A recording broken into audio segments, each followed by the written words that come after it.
Milo,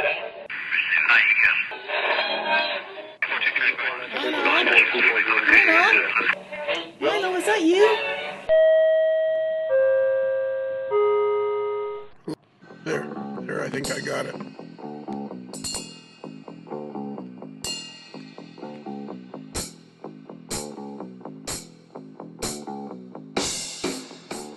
Kelly? Yes, sir. Can you how do I sound first? Because I'm going to make sure I'm sound good. Well, if you quit No, you sound marvelous. You sound marvelous. And quit touching your microphone. I didn't touch it. That's Yes, my you chair. did. That's what that rumbling noise was. No, this is my desk. Your desk rumbles?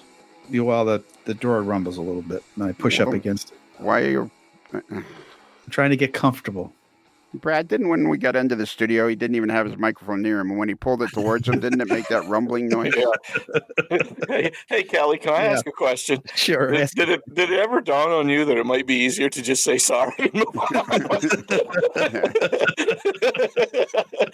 Because I've noticed in the short time I've been here, if you try to defend yourself, it only gets worse. You know what? If it wasn't for me or all the stuff that we do, this would be a real boring podcast, because I was listening to one of the most recent viewer mail, and I'm at Microtrains, and I'm laughing real loud, and everybody's looking at me like, what's wrong with him? It's always better when you're here, that's for sure. I think everybody's here. Yeah.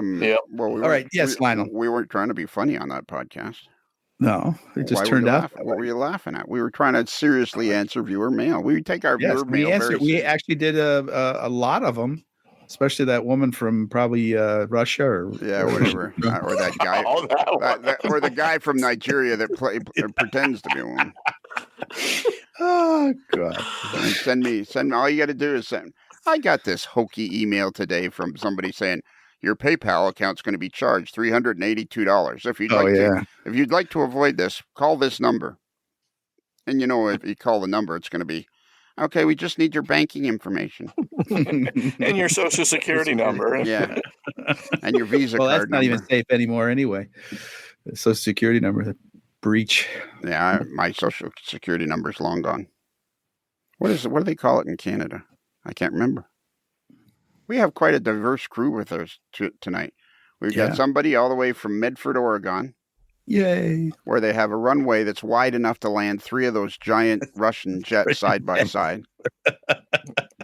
Still amazes me every time I hear that. It really I know. does. Yeah, the runway's actually about 1.5 miles wide. It's like the super highway of runways. Yeah, it is. Right there in downtown Medford, Oregon. Right behind the Microtrains building. Yeah. No, Microtrains is in Talent. Is what? In Talent. Next 2 towns over. All right. Well, whatever. Can't you just play? You just play along? This runway is so wide that it's really probably on the outskirts of Talent anyway. So. Exactly. Thank you, Brad. You're welcome. And then we got Brad, the stubby professor. Good evening, everybody. Or good morning, depending on when you're listening to this. And he's from Oval, Pennsylvania, which is just down the road from Williamsport, which is home of the Little League World Series. The recently concluded Little League World Series, yes. Do you ever go to any of the games? Yeah, I didn't go this year, but I've been there quite a few times over the years. And I've got a feeling that after all this time, it's a reasonably fancy setup, eh? Yeah, it is. It is. You don't want to be making any dinner plans to go to any restaurants in Williamsport during that time, because it's people from it's cool because people from all over the world come, but you better be ready to wait in line a while to get a seat at a table. I'll bet you, like there's people that, there's probably every year, there's quite a few people that have never been to the Little League World Series from all over the world. Teams that qualify come from all over the world. And, they think, oh, we're going to America, blah, blah, blah. And they end up in Williamsport. Yeah. Yeah, it is hard to believe, isn't it? We have a good friend who owns a restaurant there. And every year there's one of the teams. In fact, sometimes it's a couple teams, like pretty much books the restaurant for the evening, and they go and have dinner, and they have stuff for the kids in one area. And then some of the adults go over to the pub area, and it's a pretty big deal. I know all the businesses are happy because they make a lot of money during that time of year. Yeah, no kidding. And this year it was won by a team in Florida from Lake Mary, Florida. Yep. Yep. It was. And it's about 8.5 miles from Lake Mary, Florida. Would it be the Evil Overlord Southern Studio? That's right, the AML Southern Studio. Yeah, that's pretty cool. Small world, isn't it? Small world. Small world. And then we have Marcus Newbacher from Salisbury, North Carolina. That's correct. Hello, everyone. Do they say Salisbury or do they say Salisbury? Salisbury. Yeah. Yeah, Salisbury. There's that extra. And not Salisbury. Yeah, there's that extra syllable in there. Right. We had a lot of extra syllables in the South. Yeah. Yeah. And the other day we were talking, and you were at a meeting because it's Polar Express time. Oh, wow.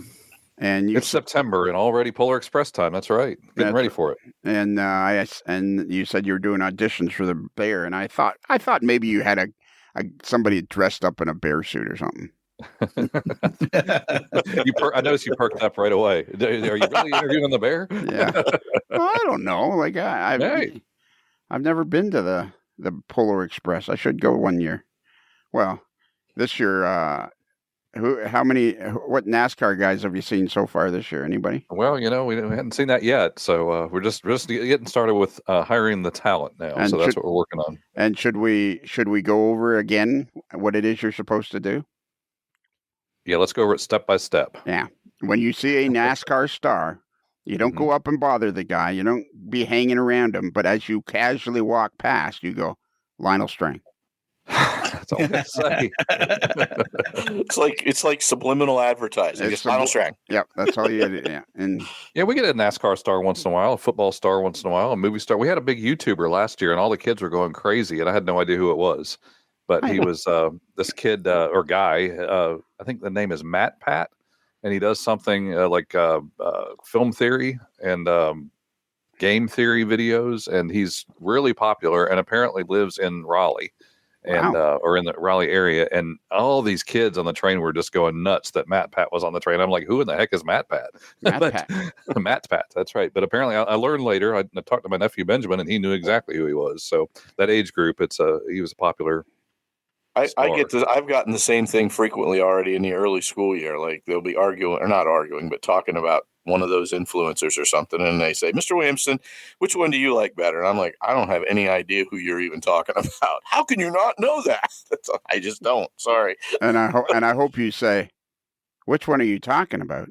You haven't heard me on A Modeler's Life?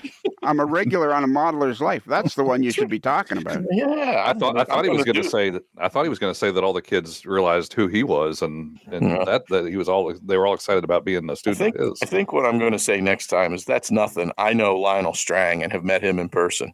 You should say that's nothing. I'm the stubby professor. Yeah.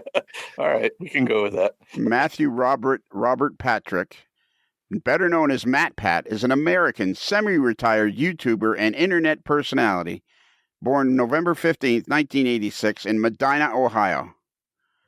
And he has one child. Interesting. And he's from Duke University. And it's something about, it's all about games, apparently. Mm-hmm. And the film theorist and the food theorist and the style theorist, well, I guess he gets carried away. That's what we should do, is start another podcast. Are we gonna have a style theorist? Yeah, I think we're gonna have trouble finding somebody who can do that. That's what we're gonna have. We're gonna have style. Yeah.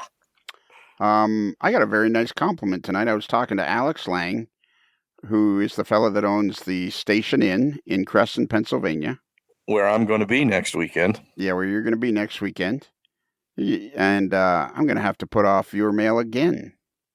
Oh my God! No, if it's, are you doing it Sunday night? I'll be back by Sunday night. Oh, are you? Oh, okay. Is it this? Oh, it's this weekend coming up. Yeah. Not this coming weekend. It's next weekend.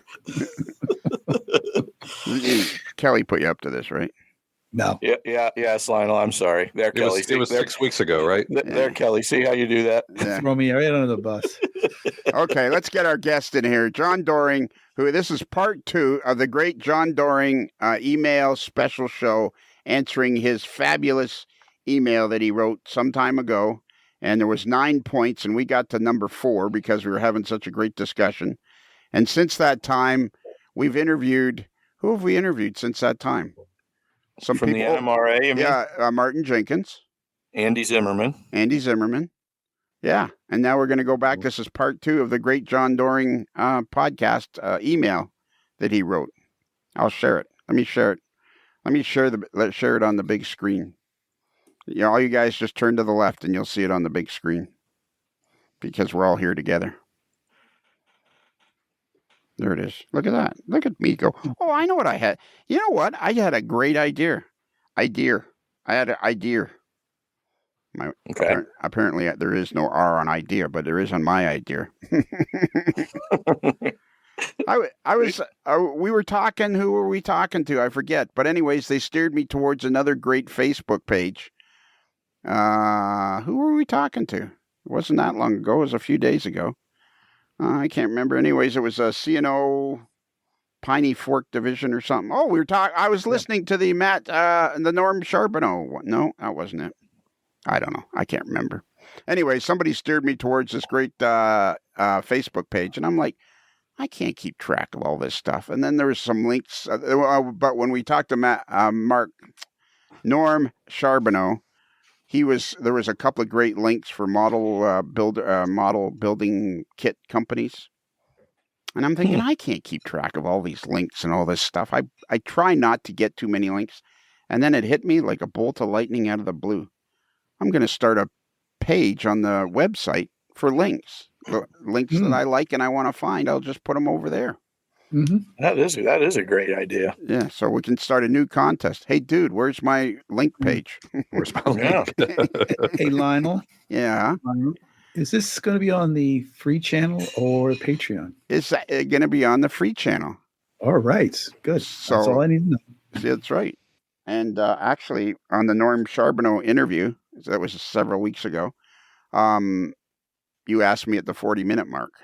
I know. I learned my lesson. And so then I stuck in a thing at the very beginning of the show, basically saying, I'm an idiot.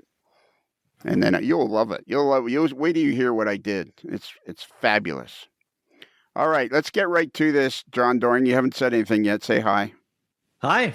Hi, everyone. Hi, John. Hi, John. Did you have fun in Long Beach? Yes, I had a blast in Long Beach. One of the things I did in Long Beach that I don't think hardly anybody else did, I didn't have a car, so I got all around the sort of downtown area on one of those scooters. Oh, cool. Wow. That's And awesome. it actually happened to me that I was on a scooter with a ball cap and a bow tie, and somebody pulled a car over next to me and said, "Sir, you're too old to be doing that." True story. Wow. We should do that at Springfield to take the cheese balls around, to serve cheese there balls you off go. of a scooter. Will any of us be able to do it? That takes me back to the story I told before. Going through Nebraska on my way to Sturgis, I was observing the speed limit. Apparently not the right way, according to the officer that pulled me over. You were just looking at the speed limit. I was observing it. But anyways, he walked up to me and said something similar. He said, he got to the up to the bike and he went, "How old are you?" Wow. And I went, 67. He says, "Yeah, you're going way too fast for 67. And I'm like, Did you say, okay, since you already made me feel bad, can we forego the ticket? Actually kind of made me feel good. I thought, okay, well, that's cool. All right. So you rented a scooter. See, I want to get one of those for Florida because we have this really cool bike path. And on the days I don't feel like pedaling, I could ride my scooter. But there seems to be, right now we're in negotiations with the person that would have to take me to the hospital when I fell off it. So when you say negotiations, does that mean people are lining up to do it and you have lots of candidates, or you don't have your people are reluctant? No, when I say negotiations, it's like, yeah, you're not doing that. Oh, okay. Yeah. They got I this see. really cool one at Costco. It's only like $800. No. So it'll be Wow. it'll be one of those things where if I can't finally resist, I'll end up buying it, and then there'll be no talking for a couple of days. Are they hard to ride, John? Yeah. To be clear, the thing I'm talking about is one of these Lime scooters that you rent through an app. It's more like riding on a skateboard with a pole sticking up off it, not a Vespa or something like that. No. Oh. It's a two-wheel Yeah. scooter, Yep. and you stand and it stand on a board, and it's like a skateboard, and you have to balance it. It's super easy to ride and also really easy to go over the front handlebars if you run into something. Ask me how I know. Yeah. I can see cheese balls all over the floor at Springfield. It is not easy to ride. It's fairly impossible to ride it while holding something. So a pro tip is you got to have your backpack with you. And did you remain? So carrying a tray of cheese balls probably not a great idea. Has to go in the backpack. What is it with you and carrying cheese balls around? We're not walking around with cheese balls. You got to come to. You want a cheese ball? You got to come to the AML booth. Oh, I thought you said we were going to carry them around and take them to people. I think you said that. You're gonna be Brad. You're gonna be in that bunny suit. At no time did the idea of anybody going anywhere ever cross my mind. You want a cheese ball? You want a cheese ball? You're coming to the booth. You're gonna, Brad. We're not talking about a bunny suit. We're talking about the Playboy bunny dress that you have to wear. Yeah. With a little furry tail. We'll see how that works out. Yeah. I thought Lionel just said we wanted people to come to the booth. Yeah, exactly. Oh, they'll come to the booth. Yeah, they want to see. Look at what he's doing now. So okay, and so you rode a scooter around, so that would have been fun. And Yeah, it was a traditional convention in the sense that there's always one or two things you want to do in almost every hour, so it's hard to pull it all off. But between clinics and operating sessions and layout tours, I didn't do any of the bus tours. I'm not a super fan of those, but we did some self-driving tours, a bunch of different kinds of meetings that get scheduled and sprinkled in through there, and just the main thing is just hanging out with people and catching up. Did I see a picture of you at Tehachapi? Oh, I did. Yeah. Well, this was the tail end of a really long trip for me that started in Evanston, Wyoming, 20 days earlier. We were in Sacramento for the sort of official grand opening of the NMRA exhibit at the California State Railroad Museum, 3 years in the making. Not the exhibit, but the grand opening was 3 years in the making. And then I drove down and with Speed and Michelle and Cynthia Priest, we spent a day rail fanning at Tehachapi, which really has to be one of the top 2 or 3, I think, best places in the country. Yeah, I would think so. That's some place I want to go to. Maybe me and Brad, you and I should go. What really was cool. That would be fun. What was really cool about my experience is that I had planned on going there alone, and didn't realize until we got out to Wyoming that Speed and Michelle and Cynthia were also going to be there that same day. So I hooked up with them, and Michelle had previously connected online with a fellow who is a YouTuber and and a recently retired railroad employee. And so, I mean, it's a fantastic place to go if you don't have any access. But this fella's got us all kind of access sort of behind the scenes on the roads you're not supposed to be on, right track side, 2 or 3 different places, how to chase the trains up and down the mountain. And so it was even that much more kind of over the top. But that sounds like our buddy, our buddy Mike Hauk. He knows how to get around Tehachapi too. Should have had him. Should have had him on. I think he's a division superintendent. Send in an email there, Mike, and clear that up for me. Now, as I understand it from Martin Jenkins, because you're director of the NMRA, this was all paid for by the NMRA. None of that. None of that. Wow. Like it was all paid for. You guys had fancy cars. Every meal was paid for. Well, they do give me a fancy. They do give me a fancy car, but Yeah. Okay. Right. No. I'm looking at on the NMRA page now, the Magic of Scale Model Railroading Gallery. So that's what it is at the California State Railroad Museum in Sacramento. Yeah, we built there's a long story behind it, but kind of a long-term project to try to have a high quality professional exhibit on the history of model railroading. Eventually it ended up there as the place. Took several years to raise the funds necessary to fund it and build it. Then it got all done and all sort of buttoned up, and the grand opening was scheduled for the spring of 2020. Mm-hmm. And so there was no official grand opening, and here we are 4 years later, and we had the official grand opening, and there were a whole bunch of people there from the museum. The good thing about it is the NMRA and the museum have had a number of years now to work together. There was a lot of professional kind of work done, not by volunteers, but by people who know how to curate museum collections. And it's just been a big hit. And so we have a really positive, I think, working relationship and future with the museum now. So yeah, it's a fabulous looking display from the pictures. It really is. I'm the kind of guy that goes into a museum and I'm really interested for about 15 minutes and then I'm kind of ready to move on to something else. This was really, really cool. It really is. Really cool. They got little sort of, parts of layouts they're famous for one reason or another were sort of moved to and made into exhibits that are all in glass cases. There's a huge collection of rolling stock and equipment.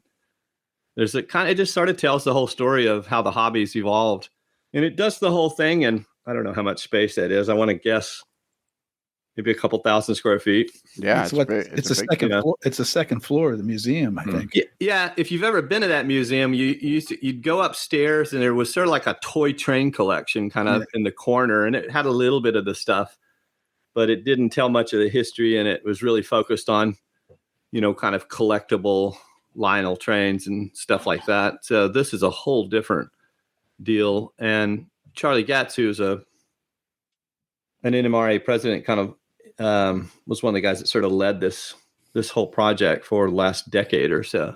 So yeah, it was fun. It was fun to spend a day there. We also got a back shop tour of the old Sacramento shops, which are still being used today for restoration of a lot of equipment. That was pretty cool also. So all in all, good. All right, I got something to complain about already. So I'm looking at it on the NMRA page, and it says, to watch a 20-minute video tour of the exhibit hosted by former NMRA President Charlie Getz, click on tour. And I click on it, but it's only open to members. You got to register. You got to log in as a member. Why would it be hidden behind That's membership? a good point. Oh, my goodness gracious. Do I have to do everything? I can't. I'm not sure why that is too, but I would agree that would be something you'd want to. You don't want that out. You want to kind of show off, yeah. Exactly. All right, let's get to this email, or else we'll never get finished. Because it was a great email that you originally wrote in, because you were like we were talking, and you wrote this great email in about many points that you felt about the NMRA where you didn't necessarily agree with my view or some of the views. And I love emails where people are just speaking their mind, because that's the best way to get moving forward. So we got through the first, there's 9 points. We got through the first 4. So I'm going to read the 5th one. All right. And it says, we're working on a future vision 2030 for the organization as a framework and driver for change. Most BOD members are on board for the need for change. A few of them for big change. We have others throughout the organization, however, that don't see the need for big change. Lots of work to do here still. So what is Vision 2030? So you will remember more than a year ago when Gordy and I came on and talked to you about NMRA 10X and the idea of what our association could look like if it was much, much bigger, 10 times bigger, 150,000 members. And that was a really interesting, I think, kind of, for me, sort of a thought experiment. And I created a little PowerPoint deck like that. I went around to a number of conventions and other kinds of meetings and shared that as a potential vision. And what was really the most interesting thing about all that was when you start with something that strikes people as like not possible, really crazy, you get these responses like, well, that could never happen because, and then they say something interesting, right? That could never happen because we can't even keep the members we have. That could never happen because we're not delivering enough value for the fees, or that would never happen, and all those sort of statements that came after the because pointed to things that we needed to think about, things that we needed to work on, things that we need to kind of re-engineer. Having been involved in the association for the last 3 years on this board and, getting our hands dirty on real projects, I have to say that, while I still love the idea and believe in this sort of as the third phase, I call it the third phase, the transformative phase, 10X, we kind of reset and said, all right, so over the next 5 years or so up to 2030, what is something that is still bold and crazy and we don't know how to do, but is ultimately more realistic and doable? And that led us to 2X, right? It's like, okay, so now remember for your listeners, right? We've had a year of very modest, basically flat, but growing by tens of people, 15,000 members, essentially flat the last year and a half. But prior to that, there was a decade or so or more of 2 to 4% declines every year. So that's the trend line. It's been declining a lot. We sort of stopped that and turned it around in the last couple of years. But now to say, what would it look like for us to double the size to 30,000 in just 5 years, which is about 15% positive growth per year? Well, there's nothing trivial about that, I don't think. No, that's for sure. So Vision 2030 has been, what is it? What will we have to do? What do we want to do to become? And I should say again, let me say again, Lionel, these are my ideas, right? Yeah, right. Yeah. Not the official sort of NMRA policy yet. Although there's been a lot of work, and I can say that there's pretty good agreement amongst many of the leadership team, board and otherwise.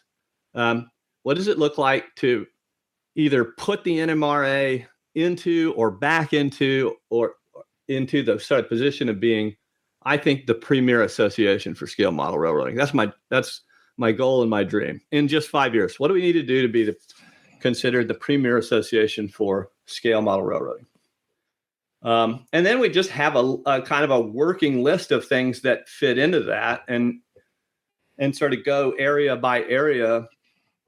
What does it look like to be? And here's, I think, perhaps one of the most important. What does it look like if we are the kind of the premier and primary source where people go for education and learning? And that's not trivial either, for a couple of reasons. And it requires you to kind of peel away the layers and unpack it a little bit. Most of us don't think that the NMRA or anybody else, to be frank, can compete in the world of information. You guys have talked about this many times, right? Information is ubiquitous. It's all over the place. It's free. You can get all kinds of information at your fingertips on just about everything in the hobby. What you can't always get as easily is curated information, right? Or valued information, or take that and then make it into education and learning and know-how.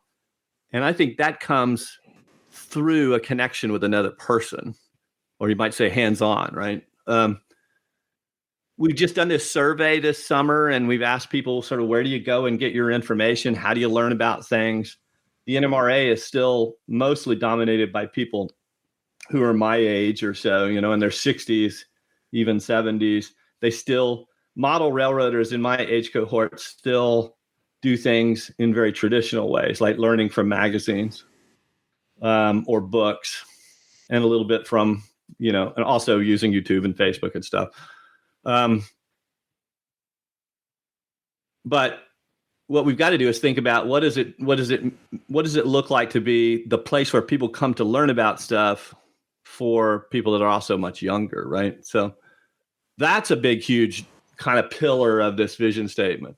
But we go right down the list. We talk about what does the magazine and publications look like? What is the national convention and other events that we might do? How do we relate to regions and divisions? Something that we talked about in the last session we had. What role should we play in family and young adult programs, and how do we kind of partner up with other people in the hobby and in the industry that for whom that's a really important thing? How do we fund all this? What does the organization look like? So that's what 2030 is really all about. What are the bits and pieces, the strategies and the actions that go into making us the world's premier association for scale model railroading? Go ahead, Brad. Were you going to say? I was just going to say one thing you said there above all else is encouraging to me, John, about you mentioned the word connection. And I just think that's key for any organization, to get new people in and to get them making connections, because that's what's going to keep them there. And that's encouraging for me to hear you say that. And I will, we here at the AML have pointed out on various media things that we would like to see change. And one of the ones that I just noticed that somehow has changed, a friend of mine from Iron City, Richard Shirey, joined the NMRA within the last week, and he did receive a welcome email. And I know that's one of the big things that we all here think that is very important in establishing those connections, is to, get in contact with these new people as soon as possible and make them feel like they matter. So kudos to leadership, however that was brought about, to happen. That was I know Richard appreciated that a lot. That he got that welcome email, and he and I have talked a lot the last year about the benefits, because he knows I joined a little almost 2 years ago now, but and I told him I don't have a lot of time right now to fully take advantage. I did go to one convention and loved it, but I always point people to the partnership program, because I don't think I haven't calculated it down to the penny, but when I calculate in all of the discounts I've been able to get because of that partnership program, I put in some pretty big orders. I bet you my NMRA membership really paid for itself, or came very, very close to it. So, and that's one of the things that Richard said in his message to me, that, he likes to buy a lot of stuff from Micromark. So as soon as I told him about that, he was on board. Yeah, isn't it 10% off at Micromark? It's either 10 or 15. I don't remember which. I want to say it's 20. That could be. I don't remember, but I know I did put a big order in with them and was able to save a pretty good chunk of change because of it. Along those same lines, as we go through viewer mail and over the next couple of months, I think I've seen 3 emails telling me that I'm full of crap, because these are new members that got welcome emails within a week or within a couple of weeks. So that's great. If that's changing, that's great. Yeah, hats off, seriously, to whoever made that happen. I don't think the importance of that can be overstated. I really don't. Not that it's going to capture and retain everybody, but I really believe that it's going to make a difference. Right. I had a thought too the other day. It's like, I know everybody's wringing their hands, me included, about, how are we going to get younger people to join the NMRA, blah, blah, blah. But as I was thinking about it, I was thinking, maybe joining the NMRA is a 40-ish, 50-ish thing for a lot of people. Like when you're younger, you got energy, you got stuff to do, you're going here, you're going there. Maybe joining the NMRA is more of a 40 or 50-ish kind of thing, because those are the guys you see at the train shows. And there seems to be an endless supply of old guys, because every time you go to Springfield, there's always old guys there. And I think that's part of what people are, missing, is like they make new old guys every day. Yeah. I'm a little conflicted there, because I think that's true. I didn't join till I was almost 50, but I decided to join when I was 12. So early on, I had connections that said, someday this is going to be important, and you kind of put it over to the side, and you go through all those phases where you do everything else. Another way of looking at it, though, is, if we were an association that was focused just on rail fanning, what do you think the age would be of membership there? Probably right? Younger, I guess. Yeah, I think much younger. And more broadly distributed. So there's another thing here, which is gets a little bit maybe philosophical, but I increasingly feel like part of what we need to be doing is pushing back against a world that doesn't want to join things, but they're wrong. Well, yeah, I think that's part of the task. I think we're in a particular time in a time in society when there's social media and YouTube and all that is still we're in its infancy. And I think we could be going through a time where everybody goes, oh well, I'll watch it on YouTube, when in reality you'll have a lot more fun watching it on YouTube if you understand that belonging to the NMRA is also kind of a necessity for the hobby. Mm-hmm. And that, to me, that does highlight the challenge that we face in the NMRA, because I know, speaking just for myself, when I want information, I go and I want to read it and then do something with it. When the kids are always telling me, oh, just watch a YouTube video, which there is a lot of good. I'm not knocking YouTube at all, but I turn on a YouTube video and there's a little jingle at the beginning and then blah, blah, blah, talking about stuff. And I'm like, just freaking tell me what I need to do. Can't I just read this?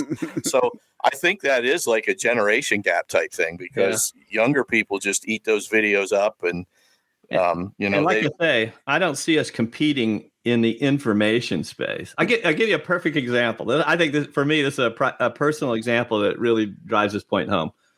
You want to learn, I want to learn how to solder better. Want to learn how to solder better. And I watched 5 or 10 videos and learned a bunch of it, but didn't do anything with it. Then I was down in Texas for a client meeting, and I ended up going over to Speed's house. He almost every time he finds out I'm in town, he sets me up with an operating session. But I go over to his house this one night, and I mentioned to him that I need to learn how to solder better. And Speed clears out some space at his table, puts all the materials down there, and says, "Okay, put this over there. Do this with this. Do with that, and I'll be back in 30 minutes." And I was like, no, I just was talking about how I want to learn how to solder. He was like, no, you're going to do it right now. And you're going to do it like 10 times in a row until you get this, right? And that's hands-on learning, right? That's mentored learning. And that's where I think we can be good, because we have that's our secret weapon, is we have all these people that know how to do stuff. So that's the difference in my mind between information and education. And that does make a huge difference too. I can remember one of the early train shows we went to in Monroeville with Iron City. A good friend of mine, Kevin Squire, had never installed a decoder before, and he bought a Kato GG1, which is a really easy drop-in installation. And I mean, I knew 100%. Kevin's a smart guy. I knew he could do it. But if you've never done it before, it's helpful to have somebody and I really didn't do anything, but just sit there and say, okay, this goes here, put this clip on, and you're done. But, when people have never done something like that and they're handling a $100 plus locomotive and a $30 decoder, they want to make sure they're not making a bad mistake that's going to release magic smoke. So even just having somebody there to do that. What's that, Lionel? Was he installing it in Rapido trains? Your fast track to model railroading fun. Rapido trains, your fast track to model railroading fun. Look at that, 40-minute mark again. Right on time. I'm an idiot. I really am. I'm just an idiot. He tried to pull it out of you a little bit ago, and it didn't Yeah, work. I know. did it? And I was like, I thought, well, I don't want to jump right on it. I'll wait a couple of minutes. And I looked down at the clock, and it's like, 25 minutes later. And that has been voted on by the AML Council too. It was the Yeah, I know. fastest Yeah. unanimous vote in AML history. Yeah, I know. You keep bringing that up. I know. Well, I don't want to. He's I don't trying want to get voted out. I don't want to disagree with you. So Lionel, I want to say that going back about 6 months ago, I sat down with my fellow board members. There are 9 of us total, and went through a whole bunch of these areas of the potential vision and sort of set it up as each one's a multiple choice question, right? Do you think we should grow, a lot, a little, stay flat, decline? Do you think we should have a convention, or should we get rid of that? We just went across the board, and that's how we quickly came to an alignment. And I said in my note here that not everybody wants big change. That's not. I think most people are very positive about change, and but there is some skepticism that we can do it. There's not a lot of institutional success in that, and that's where the work has to be done. We have to figure out how to make bigger bets and how to invest in the right things, and without crashing the car while we're doing it. That makes sense. You got to take chances that you don't know the answer to, and some things will work and some things won't. Let's move on to point number 6, or else we won't get through these last 5.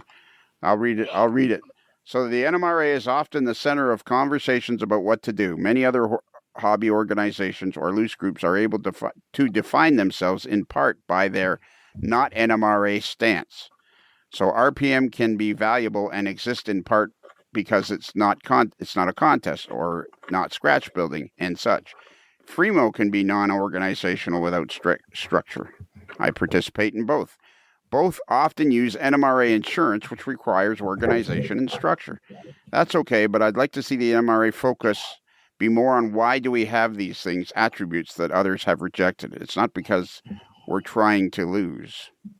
I'm not sure I fully understand that, but you can explain it to me. Well, so what I'm saying here is oftentimes the critique that comes from the NMRA is related to something that we're doing that person doesn't like. So a couple of the common ones, right, are I don't like the contest. I don't like the fact that they're judging. In fact, I don't like the word judge. Why did they do that? It leads to this sort of elitist attitude. The other one is, kind of the history of the RPM and how the way the contests were set up didn't really recognize and support the kinds of stuff that some prototype builders were doing. Some people don't want to have any structure. They don't want to be a club. They don't want to do all that businessy stuff. And yet somebody has to do some of those things because it delivers things like insurance is a good example that lots of people use. I don't think many model railroaders understand that a lot of those meets out there that you go to, meets or events that you go to and maybe bitch about the NMRA are being sponsored by the NMRA. And I don't mean that to be defensive. I think what the real opportunity is for us in the NMRA to do a better job of selling, if you will, why things like structure or why things like the contest or whatever is important, because there is a group of people for whom that's kind of their lane in this hobby, right? Yeah, for me, I'm just speaking about the contests and the achievement program and all of that. That's not something I'm really all that interested in, but I understand why it's important and why people would want to participate and learn new skills through the achievement program and entering contests and so forth. Right. To me, it's not important, but to a lot of people it is, and to each their own. I think it's good to have it, and just realize that if that's not your thing, then there's something that probably is your thing that's in the NMRA. Well, that's a good point, Marcus, because I think maybe part of the problem is the NMRA isn't one thing. It's several things put together. Like I always use the word, it's the umbrella that we live under. And yeah, there's some guys over there that want to be master model railroaders, and some guys over there like operations. And I think the NMRA maybe needs to sell itself like the umbrella. Like there's all kinds of things. It's not, you don't have to be a master model railroader to get your worth out of the NMRA, and you don't have to, be an operations guy to get your worth out of the NMRA. You got to understand that the NMRA is more of a gateway to the hobby rather than one thing. And since I've joined, I've come to realize that, to me, that is one of the things that the NMRA does do a very good job, is kind of like being a microcosm of the hobby itself. Yeah. I think the hobby appeals to so many people because there's so many different facets to the hobby. Some people like bench work, some people like wiring, some people like to just do scenery, some people like to just have trains running. And really, the NMRA is kind of like a miniature version of that. It's really tough for me to believe that somebody can't find some benefit to being a member. If you don't understand how important the standards and conformances are, that's a good place to go for mentorship. If you're the type of person who is motivated by getting something done and getting it done well enough and to enter it in time in a contest, it's the achievement program's perfect for that. If you're somebody who's just cheap like I am and likes to save money, there's a partnership program. So there are lots. I think that's a big selling point, that there's lots of different facets to the organization, which is, again, hats off to whoever made. I know that's not happened just overnight, but it's always, it's been that way for a long time. But that is a really good thing that the organization's done, in my opinion. It's kind of a conundrum. It's almost like you want to streamline the NMRA, but you don't want to lose any of the benefits that the NMRA has become. It's like my argument with about the standards and conformances. You're not going to stand at a booth and try to sell somebody on the NMRA membership by saying, it's because of the NMRA that the couplers are X, Y, and Z, and the wheel flanges are X, Y, and Z, because nobody's interested. They want to know if the radio works. They don't care about top dead center. And yet, standards and conformances is a really, really important part of the NMRA. It's like, it's a very valuable asset of the NMRA, and yet it's not really a selling feature. Yeah, and Lionel, just one point of information. I guess the members' benefits page has been changed a little bit, and the last bullet point of all the benefits that they line up there is standards and conformance, but it's the last one. It's not first. Yeah. Just really good. And did they mention anywhere on there about Rapido trains? Your fast track to model railroading fun? No, unfortunately they didn't. You gotta take a slight gap. There's editing to be done. Time gap. You gotta put take a breath and count to 1,001 before you say your name. Now I got to go in there and I'm gonna have to. It's gonna be so hard to edit this. Just leave it the way it is. It sounds good. No, you can't. You got to put in the commercial. There's not much point in having it without the commercial. Yeah, but I see what you're saying. Okay, I mean, after I say it, I have to wait. I can't count. Okay, help me out here, Marcus. The guy's killing me. You've got to chop it and then extend it and fit the whole commercial in. It's going to be, I know, it's weeks worth of work. Weeks. Months. Yes, months. If it's N, if it's H-O, the fast track is Rapido. Yeah, I just want the point that I want to make there is there are a lot of parts of the association. Contest is one, standards and conformance is one, where maybe only 10% of the membership. I mean, we get about 10% of the membership coming to the national convention. So there are a lot of areas where 10% of the membership are interested in that thing, but many of those 10% are rabidly interested in that thing. Mm-hmm. So I don't think, and Gordy has said this very explicitly a number of times, promising members he doesn't want to take anything away. It's about adding to rather than subtracting from. And I agree with that. So we have to figure out, ways to talk about, communicate, and share all of these opportunities so that they support the 10% who really care about them, and they're not detrimental to those who don't. And a good example of that, I think, is evaluation for contest and AP scoring. It's always you guys probably know there are scoring matrices. There's training that can happen around how you do those things. Many of those events will have multiple, I think almost all of them have multiple judges to try to take out any bias. And yet, it's definitely not perfect. And when one of those events doesn't turn out well, or somebody gets, surprised, or I don't know, their scores don't make sense or whatever, that often ripples through the community in ways that are really detrimental. And so for one of the projects that's going on right now with judges and AP evaluators is, how do we address that? How do we build more consistency into the program? How do we help people to understand and have confidence in that, all that kind of stuff. So that at least then if you like Marcus, you said, it's not really my thing, that's fine, but it will also won't be something that will like rile you up because you heard about, Right. I mean, I think in, I guess, my circle of friends that are modelers, a lot of us would say, we don't care about doing, we don't want to scratch build. Yeah. It's something that we have no interest in ever building, but you have to do that for the achievement program or whatever. So those are things we're not interested in. But the fact that people do that is not offensive to me. Right. That's something they want to do.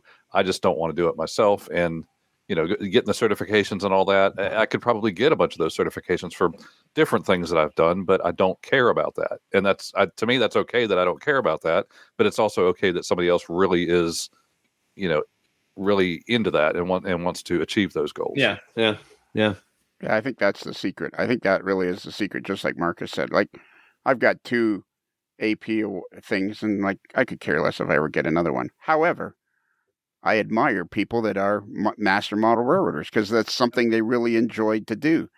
So, I mean, it's like we say, there's a lot of, and, I think the biggest thing you get from the NMRA is, if you do go to a convention or a division meet, you get this fellowship. And I still say they should have a virtual division, because I think they get a lot of people that would be interested in that, hanging out online and stuff like that. I think maybe too, as the divisions get younger, you'll have more virtual participation, because the older generation doesn't want to. I remember when I first got involved with the Carolina Southern Division here in North Carolina, years ago now. I suggested at a meeting that we develop a Facebook page, and it was like, no, we would never do that. We don't want to be on Facebook and all that. Well, now there's a Facebook page, and it's years later, but everybody embraces that now, and there's a website, and there's social media that's used to connect the members, and it's all acceptable now. So I think it's some of our meetings, and I don't get to go to many of them, but they're in a place, they're a fixed physical meeting, but they also have the Zoom ability to broadcast those to other members that can't be there. The way I look at that whole basket of issues is, here's my thought on that. We should win that situation with value and not with ideology. And what I mean by that is, we shouldn't be trying to convince people to come to a Zoom meeting because that's the way to do it, or that's hip, or that's the way it happens nowadays, and sort of arguing with people about the good or not good about that. Instead, just deliver amazing content and real value, real know-how, and people will come. And there's a whole bunch that needs to happen around that. You in your original podcast that I responded to, Lionel, you were talking about the challenge of, or the missed opportunity of, like, curating things that came from the division and linking and showing where the videos are, and why is that kind of a mess and not organized. And it was a good comment. It was a fair comment. I think it would be great to be able to go to this one place and find this kind of stuff. But it's been my experience that if you put together a really great program, like they often do with NMRAX, people show up. even the people who kind of don't want to go to online meetings. So I don't know. I think that's where we are. I think you're right, Marcus. I mean, in my division, we did a bunch of Zoom meetings during the pandemic, but most of those guys couldn't wait to stop doing that. When they could get away with it, and despite the fact that, and now we're back to kind of every other. So I don't know. That's a battle. I can share. I might have shared this last time that one of the questions we asked in the member survey this summer said, kind of how do you value these various different parts of the things that we do, and in-person division memberships was the number one thing, and online meetings was pretty near the bottom. Now, again, that's representative of our current membership. It's not representative of the hobby overall, but we do have a little bit of a bias inside the NMRA against these online things. And yet people enjoy the online stuff. It's and the part of the problem too is, no question. The part of the problem too is, it's one of the things that really irritates me is you'll go to somebody's YouTube channel and they haven't done anything for a year or 8 months or 6 months, and it's like, what people don't realize is it seems like a really good idea to do stuff online, but it's a lot of work to maintain. Yeah, Go ahead. you talk to a YouTuber that is serious about it, and they talk about the pressure to always be putting out a new video and always being relevant. And it's not something you do just like, I might have a YouTube channel, but put out a video, and then, 3 years later I might put out another. But if you're really wanting to do it to be have an impact with it, you've got to stay at it constantly. Yeah. I went to the NMRAX page, or I guess it's NMRA.org. I don't know. I didn't find the NMRAX page, I guess. There's NMRA.org. There's NMRAX. It's got a lot of good stuff on it. But the problem is, it's almost like, I don't know, maybe this doesn't make sense, or maybe it does. It's almost like we got to shrink the NMRA to make it grow.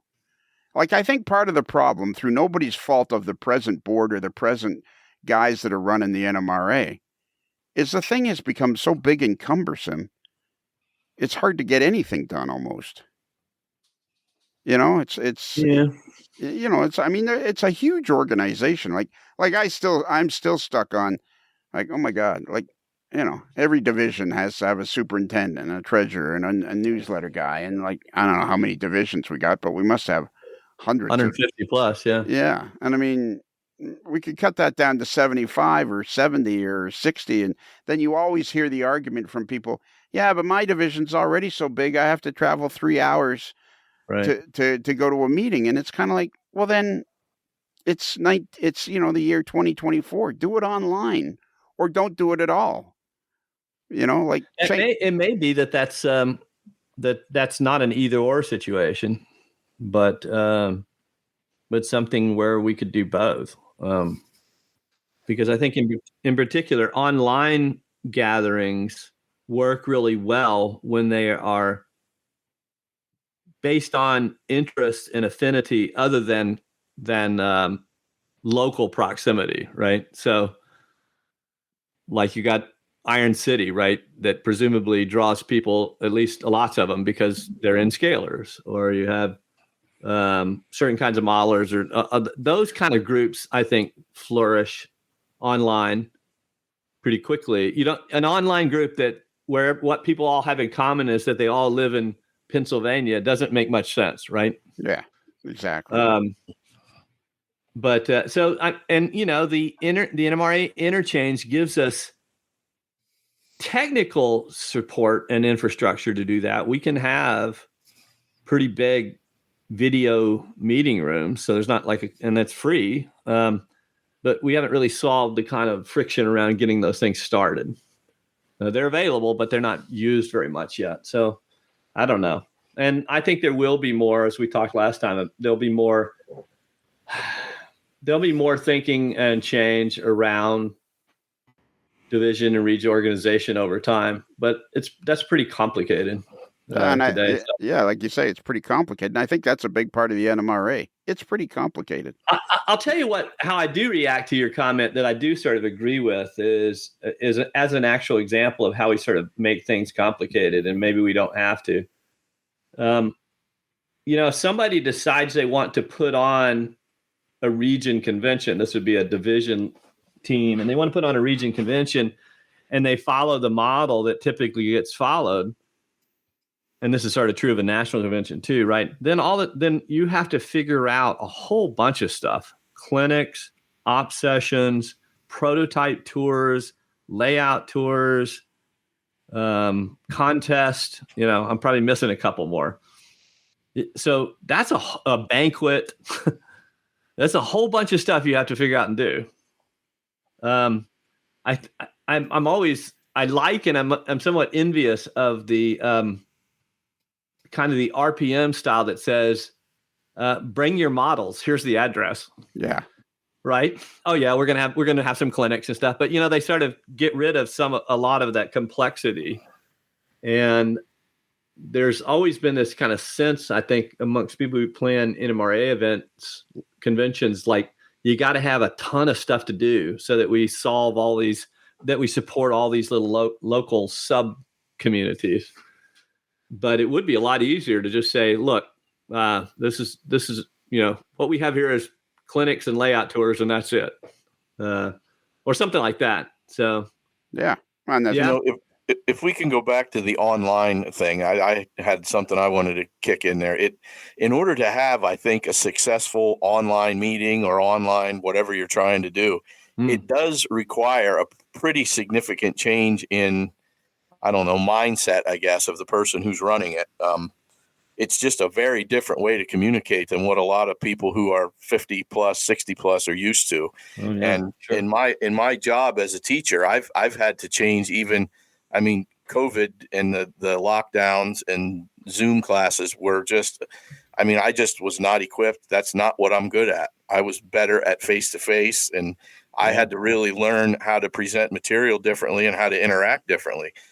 Even in my face-to-face classroom over the past 10 years, when I was trained to be a teacher, we were trained, that's your classroom. You're the one who has to make sure that, you're the one who has to be in charge. It's all centered on you. And about halfway through my career, that changed because kids don't learn that way anymore. You have to give them a chance to talk, and they have to. And, that was a shift for me because that's how I learned to teach. And, I noticed it wasn't as effective as it used to be. So I had to change. And I think that helped when Pat Moore and I started doing our online chats. I think one of the biggest things, if I can offer some input, if we ever get to the point in the NMRA of trying to do that, we're of the mindset that if we're the presenter or we're the whatever you want to call it, it turns into a monologue, and that just does not work in any online setting. I don't think. You have to give everybody, and it can lead to chaos sometimes, quite honestly. It does in the classroom sometimes too, but you have to give, people, especially younger people, want their chance to talk too, believe it or not. And I just think that's what we have, bi-weekly online meetings with Iron City N Scale, and it's grown. From where it started, it was maybe 6 or 7 people. I think we've had, it's grown to more than that, where we often have, approaching 20. And, I think the reason for that is Pat, I don't know if it was part of what he learned in the military or what, or if he's just naturally good at it. But, he'll start things off, and then he moves into the background and gives other people their chance to say what they want to say. And of course, I had to make that shift myself in my job. So that's how I was able to do that. And you have to be able to, if somebody's starting to dominate the conversation, you have to be able to be subtly, yeah, sure. We thank you for your input, but we need to have some other people's input. Yeah, that's I think a big part of one of the big things when you're doing these online things is there's always somebody that's just, kind of rambles on, and you kind of have to say, okay, time for somebody else to take a turn. But anyways, let's move on to point 8. Go ahead. It is the new world though. And it is. And it really is. I can't help but wanting to build on that a little bit too, Brad, because I'm really tuned into this as well, because I spent a good deal of my professional life speaking on stages, leading seminars, facilitating groups of people. And I too had to really adjust and learn how to do it online in different ways. But one of the things that I'm really kind of wound up about is having opened up that lane and all of us learning so very, very quickly, what could be done online. I also fear it's almost the opposite. It's like when you're when you're in an in-person situation, the cardinal mistake is, in my opinion, is to do something that you could have done online. So that my great fear is that people spend a lot of money. They come to a convention, they sit in a bunch of clinic rooms, and it's just sort of it's one of those dark rooms, and somebody's going through slides, right? And the guy or gal walks out going, now with $2,000 of expense to come here, it's like I could have just stayed home and done that online. That scares me, and that's also a way where I think, much to what you're saying, is we have to train and equip people to deliver more of the in-person performance, impact-oriented kind of presentations that comes more naturally to a good teacher. Well, and part of that, sorry, go ahead. No, Lionel. you go ahead, Brad. Well, one of the things I had to do to get used to that is, instead of standing in front of the room like the imperious leader, I would wheel a chair out and have them pull their desks around, and we're sitting. Yeah. Just it seems stupid, but it does give them the feeling that everybody has the chance to have the floor. It's not just that dimwit standing up front dominating the whole conversation. I mean, it was, in all honesty, it was a big shift, but you have to be willing to do that if you want to remain relevant and effective. Right. Agreed. I think one of the problems these days too is, like, and I haven't got any specific examples, but like, we'll use NMRX because that's what we're talking about. You have to be really, really careful about who you're letting represent the NMRA on some of these presentations, because some of them are like really bad, and you're kind of going, why is this person doing this? Like maybe like there are some really bad YouTube videos. There's no question, and it's something that you face all the time in any of these kind of situations. There are very knowledgeable people who are experts. There are people who are really good presenters, and there are some subset of people that can do both of those things. And you try to vet that out along the way, but I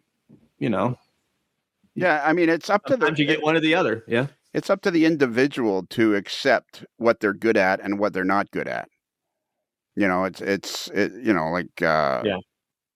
As the years have gone by, one of my main business is driver education. A lot of people under the age of 20 come in, and I can remember 10, 15, 20 years ago, whenever it was, I finally turned to my secretary one day and I said, I'm not answering the phone anymore. Because the last thing some young girl of 17 and a half or 18 the last person she wants to talk to about driver education is some 60-year-old guy. It doesn't work, right? Like the key to success in today's online world is you got to be very disciplined and very honest with yourself about, is this any good or is that any good? Like I always use the example of, there was a very, very short stretch where I was going to do video updates as part of the AML Nation. And, I did like 2 of them, and I was like, oh my God, I'm just lousy at this. Unless I sped it up by 30%, and then it was hilarious. But, I don't have that. I don't have an on-camera personality. I just don't. That is another really important point. You have to, it's hard to hold yourself accountable and tell yourself, this is not what I'm good at. I need to be doing something different. But it's helpful to have friends who are willing to hold you accountable and say, this isn't working, or this is something you need to change. And that was the other point I wanted to make, if I can throw that in, about my buddy Richard. The reason, believe it or not, that he gave for joining was he said, pass this on to Lionel, because Lionel obviously feels so passionately about how important it is to belong. That's why he chose to belong. And, the other thing, I took a beating here at the first part of the year because at Iron City, thanks in large part to the AML, again, helping us out, our membership exploded last year.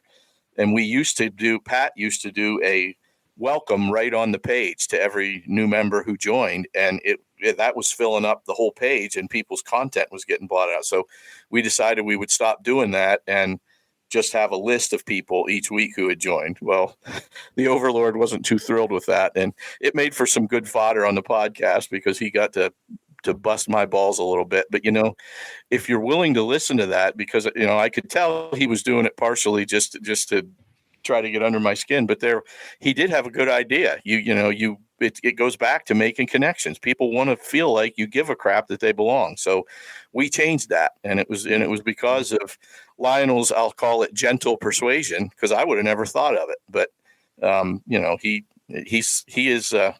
he's definitely good at making a welcoming space for people. And, I think that was his intention with all this stuff with the NMRA.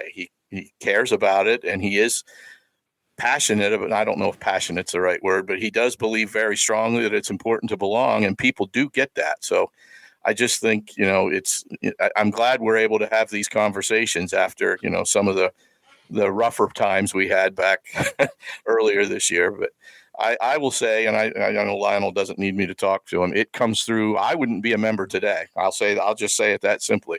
If it wouldn't have been for a conversation I had with Lionel, I didn't have any interest, and he convinced me that it was worth it to at least give it a try. So I wanted to get that plug in for my buddy there too, because there's a lot of good that can be done if we here on the AML work together with you guys who are in leadership positions at the NMRA, and I hope we can do that moving forward. Well, yeah, because, my thing lately is like, everybody's going, well, you get out of it what you put into it. And I don't agree with that. Like a lot of people just want to belong. They don't want to put anything into it. They don't want to volunteer. They don't want to blah, blah, blah. They just want to belong. And I think that's a big part of the NMRA is you just belong because it's the NMRA. Yeah. It's the National Model Railroad Association. That's what it is. We better go ahead. I was going to say, I think I joined years ago because I was going to be a layout tour on a regional convention or a local convention. So that was really my reason to join, because I knew I could get, I guess, insurance coverage by doing that.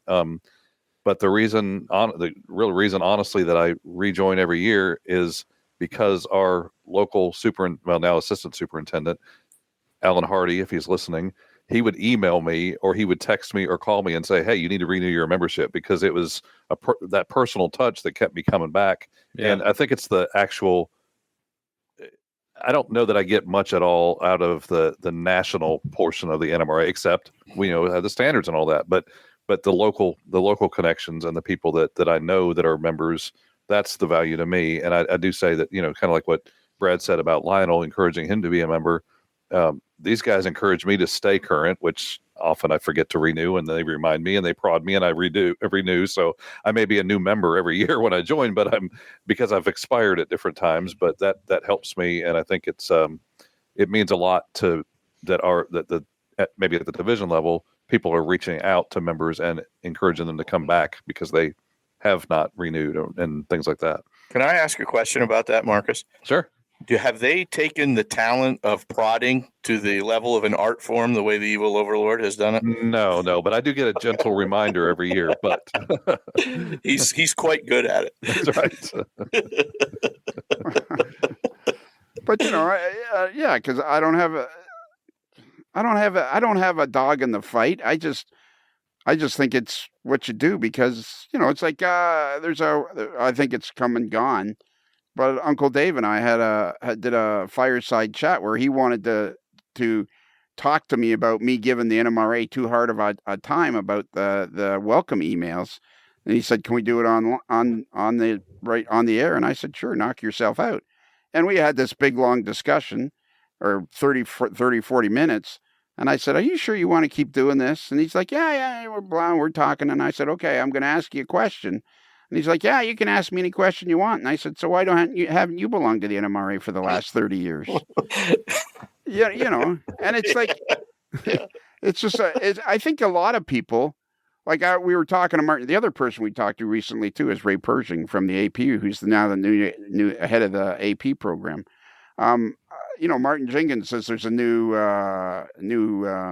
they've hooked up with what is it, Atmosphere or something. Anyways, this new computer organization that is specifically for institutions with members, and people are going to get more email. About everybody gets email that irritates the living crap out of you. But if you don't get the email, you just forget about the thing. You just completely forget about it. So it sounds like this new computer system that they're going to use is really going to increase on that. Just to know that it's there. And I think one of the reasons the podcast works so well is I don't send out constant emails or, hey, guys, did you see this or did you see that? But every Monday and Tuesday, there's a podcast. So it looks after itself. It does it itself. It's constantly in your face because every Monday and Tuesday, there's another podcast. And so people never forget about the podcast because it's always right there. And Kelly. Yes. While you're sleeping there. I'm not sleeping. I'm looking at the NMRA website. Geez. You understand the basic principles of an audio podcast, right? Yeah, that's why I'm waiting for you to say Rapido Trains. Okay. Rapido Trains. Your fast track to model railroading fun. And there's the pause. See? And there's that pause. That's crucial, see? that pause. See, that time it only took me a couple of minutes to edit that part. Yeah. All right, let's move on to the next point. Because I got one thing I want to complain about. Only one. Here comes the prodding. Here we go. I think this is a good place to do it. Well, as Jenkins said, everybody got all bent out of shape because I was constantly going on about this email for new members. And I think where it really got them bent out of shape is when I compared the NMRA to the Toronto Maple Leafs and 6 decades of futility. And of course, that was a rude comment because I'm sure there's somebody in the NMRA that can stop a puck.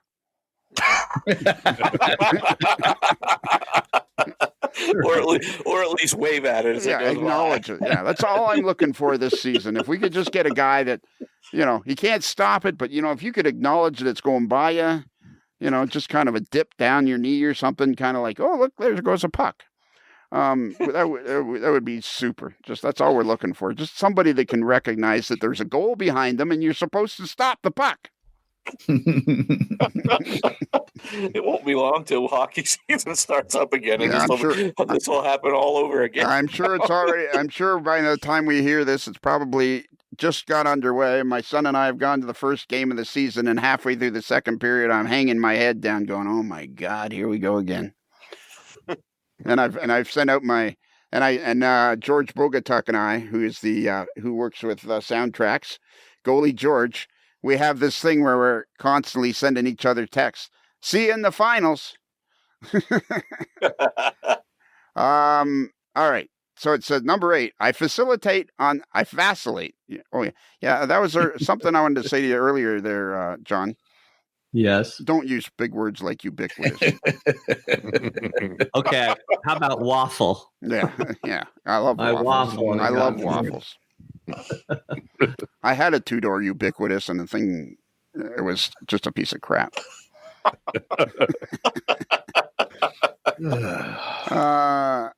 Number 8, I facilitate. What an idiot. I'm an idiot. I am literally an idiot. I vacillate on the cost of membership. We have a brand new data from members that suggest due rates are not an issue. Only 6% of them say it's too high per se, and another 25% want more value for the dues level. But non-members, we don't have any data here yet, may indeed see dues as too high. I don't personally think so. Instead, believe it's really about value, understanding, and belonging. We could perhaps offer a lower tier of basic dues, but would need a way to offer those to a subset group in a legal way or defined by accessing some benefits, but not all tiers. If we lowered everyone's dues to $20, we'd break the association business model of today and have to make some very substantial and difficult changes. Probably no magazine, no convention, and smaller paid staff. On the other hand, I wouldn't mind debating a lower base dues level and then some menu pricing add-ons for other programs. That's actually a pretty good idea, menu pricing add-ons. Note, this is sort of the opposite of what we did 2 years ago with the digital magazine. Actually, John, you're probably right. The cost of the dues probably isn't that much of an issue for most people. It's probably. Yeah, I mean, I don't think it is for most of our members. The two groups for whom it might be, it might be one of the biggest issues for former members. I don't know that, but that makes some sense. And it might be a lot more of an issue for somebody who's younger, perhaps younger, or at a place in their life where they just have other competing demands on that dollar, right? But it's as you said many times, and the one that always pops in my head, I heard it from you, was, a brand new driver costs $500, and golfers buy those with like a badge of honor, right? It's an expensive hobby, and we don't think anything about dropping a fair amount of money on things that are important. So I'm kind of skeptical that it's just about money per se. Right? Yeah, I think actually when you said that, I actually think I'm beginning to agree with you. I don't think it's really got anything to do with the price, because in reality, $68 a year is $5.66 a month. Right. Which is, pennies a day. And so it's probably not really that big of an issue. I mean, Brad, when you go to, what's the team you go to, the Wilkes-Barre, the something or other? Yeah, the Wilkes-Barre Penguins. Yeah, so that's it's AHL, right? Yes. Which is the first tier below the NHL. And how much does it cost you and Missy, your wife, to go to a game?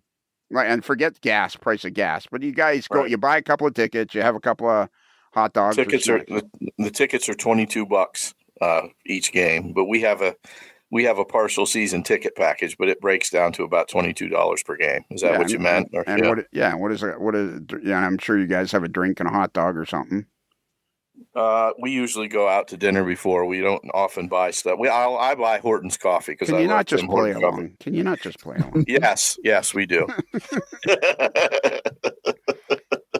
Okay, cost of dinner is you're at least gonna, of course, knowing you probably take her down to the Dunkin' Donuts and get her a chocolate glaze and say, "Did you enjoy your dinner?"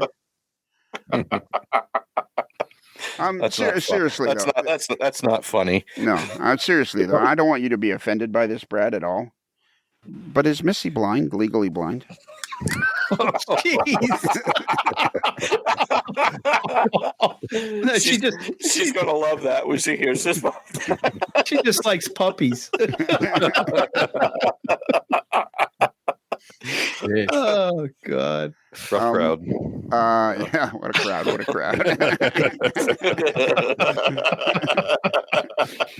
So, John, isn't there still is it the passport program or something that's like is that a Rail Pass?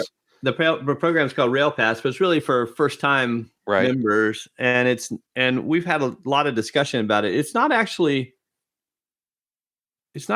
well subscribed. We have about 750 Rail Pass members, and you can get 9 months of membership for $20. So the idea was get people in. The problem is that's a recruiting strategy, but the retention then becomes the main thing. And so what you want to do if you get somebody in on one of those kind of deals is you want to flood the zone, right, with all kinds of value and connection and just make people feel really good. And that gets back to the things that we haven't been so good at. So that's not really a major driver. We could sort of rethink that perhaps and try to come up with something more useful, but haven't yet.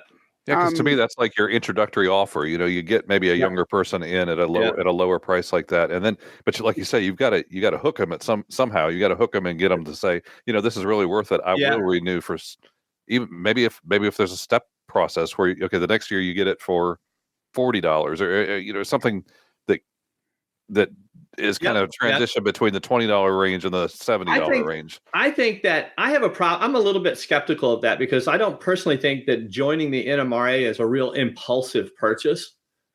It's something that you kind of, I just don't It wasn't my experience to walk by a table at a show and go, "Ooh, that's something I should do." It took a while.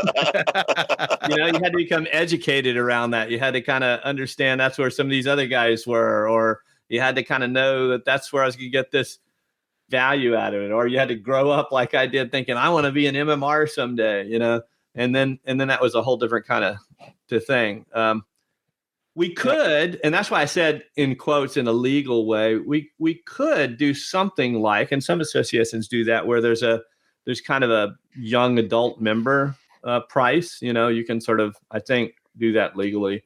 As long as you're, but I'm not an expert on that, so I'm not sure. But that would be another way of thinking about that.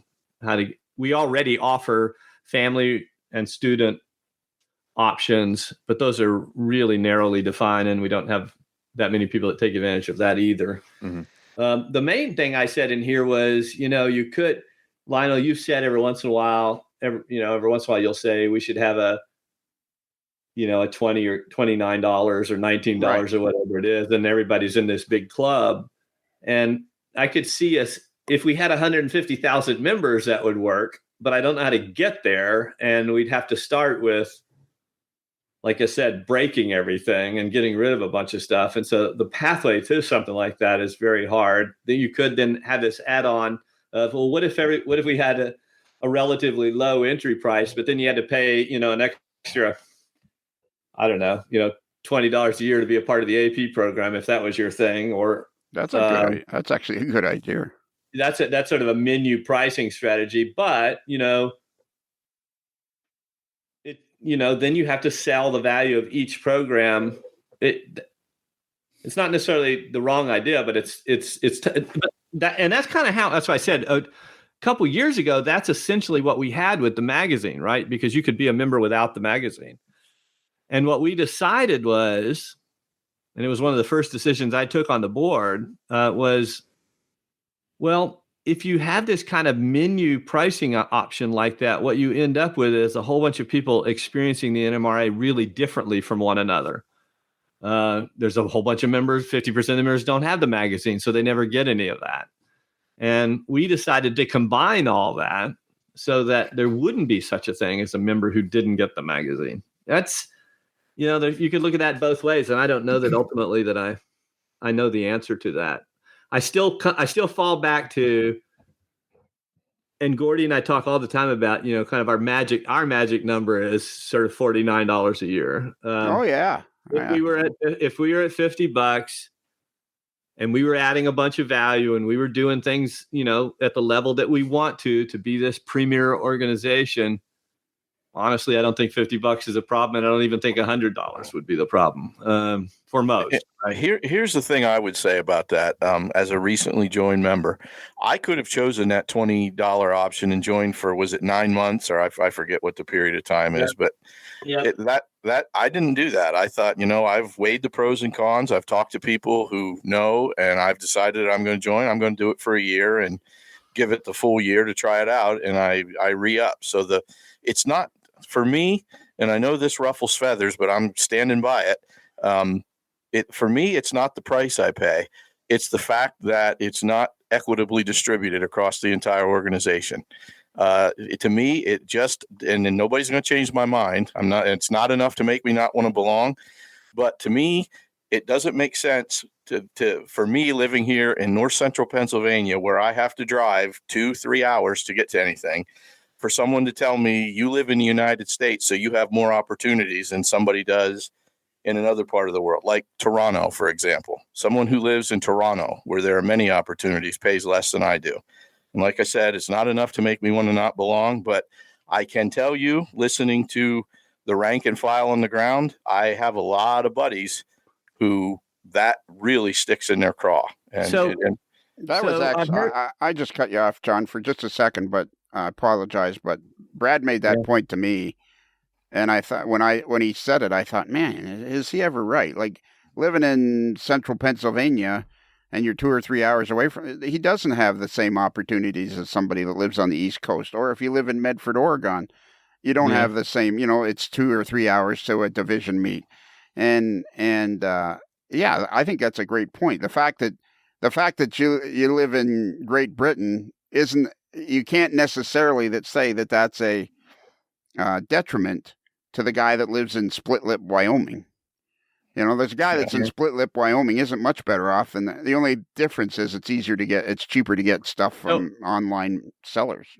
I've heard you guys talk before about this, sort of the difference between, what members pay in different parts of the world, and I don't think I've heard all those conversations, but I'm a little confused right now because it doesn't, the difference in the price doesn't have anything to do with the opportunities that are there.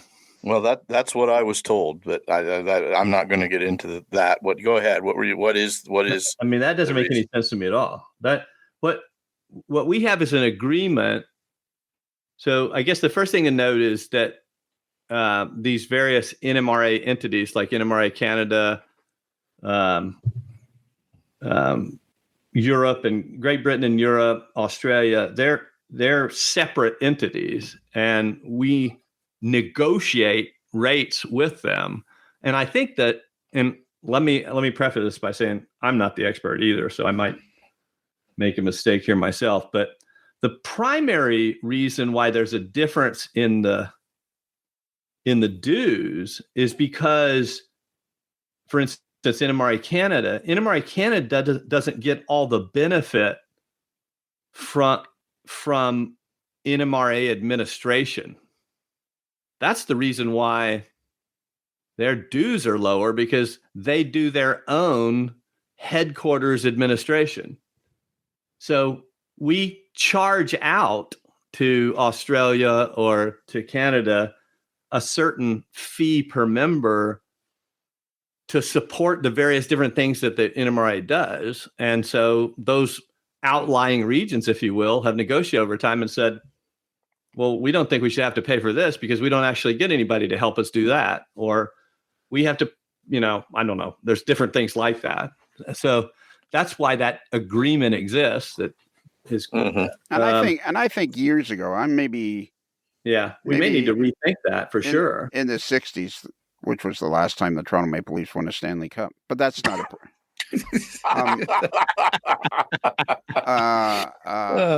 I think the bureaucracy has grown so much in the NMRA. Like, I think we could cut half of the bureaucracy out and streamline the thing, and not lower the costs. Leave it at $68. But I think if you just made it easier to be a member,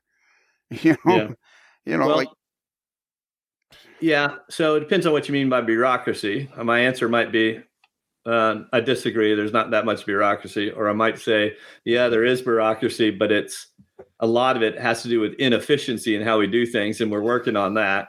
Or my third answer might be, well, yeah, there is bureaucracy if you mean like the divisions and regions, but that's kind of a big challenge. I don't know. Well, exactly it's a big challenge, but I think that's part of it. But it's not headquarters bureaucracy. I think that's something that is just, headquarters is a small organization. There is an inefficiency there. Yeah. And we are addressing that through this new membership system. Yeah. I think more along the lines of divisions and regions. Like, basically, I think you could, cut the divisions in half, or even more in half again. I've resisted sharing my own vision of this because nobody agrees with me on this. but I've often said, my belief is we could easily solve a lot of this by turning divisions into an opt-in option.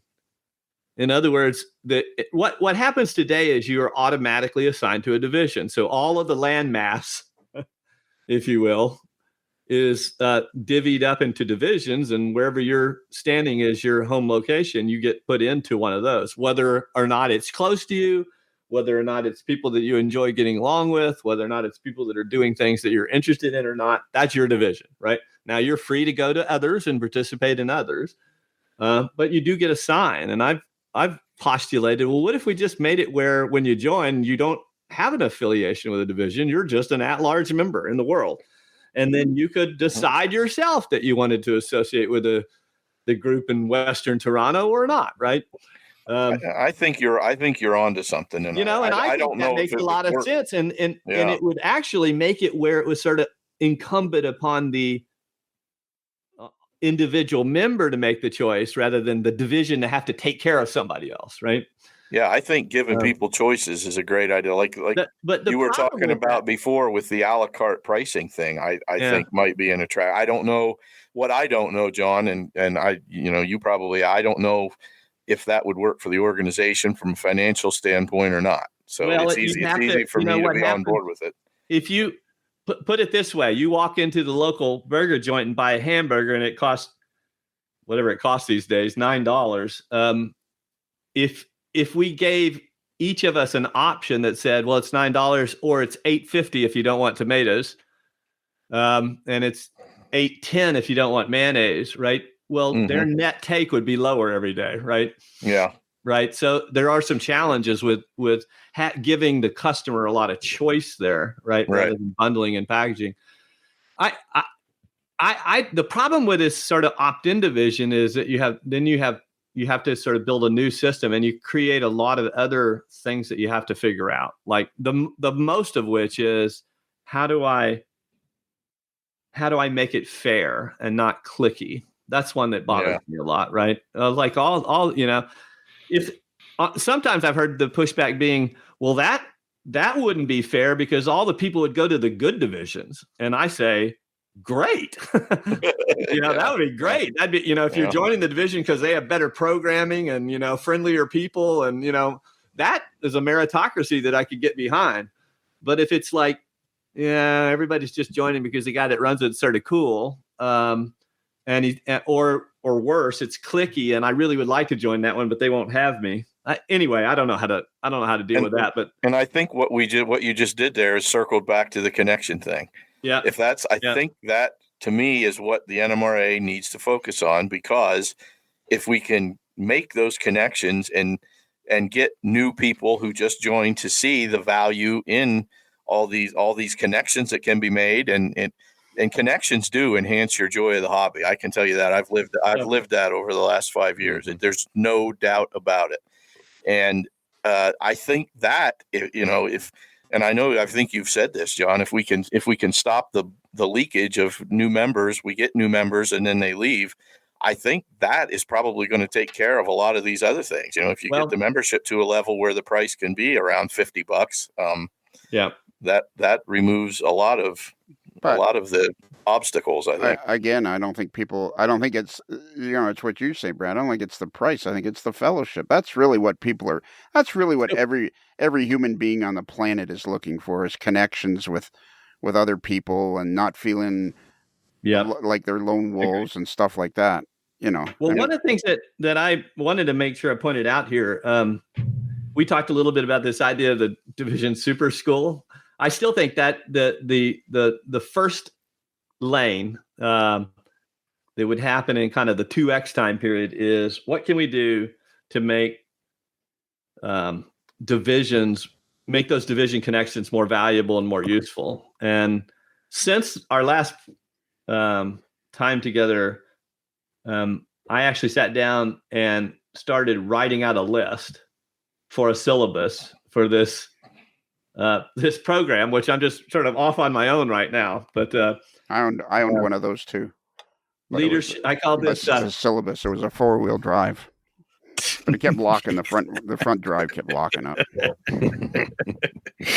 I called this leadership engagement for active division superintendents. That's leads. This is super school. But I have like 25 modules on this list so far.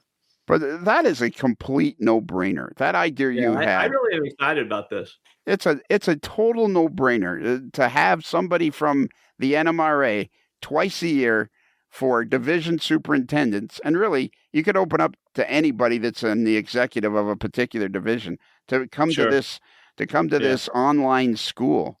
I mean, that's a complete no-brainer, because it gives people guidance. That's unfortunately, I think there's a complete disconnect between NMRA national and all the Indians. All the work is being done on the ground, and like I said, you guys now, this new board is, you guys are so approachable.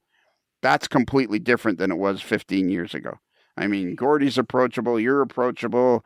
Andy Zimmerman's approachable. Riley Triggs, I got to get him back on here to talk about the magazine. But and Speed, Yeah. everybody, so many people are approachable, which is something that really is a huge plus for the thing. I mean, that to me is somehow we got to get away from, like, the conventions are great. That's a no-brainer. And we got to get to, the new world with, like, my, some realization that I've had over the last, well, even today I saw it in action. But, my son is 30 years younger than me. He's way better. I know he's not listening to this podcast. And if he is, I'm going to turn it off. But, like, he's way better at running the business than I am, simply because he's younger, 30 years younger. He's just he's 38, 39 years old. He's not stupid.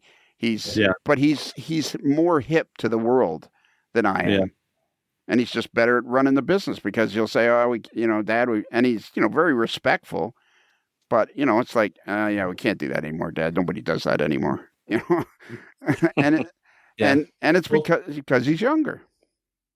Well, one of the things that I think makes this idea for this kind of educational development experience is that if we have and I wish I knew exactly what the number is, but we have somewhere between 150 and 170, I think, divisions.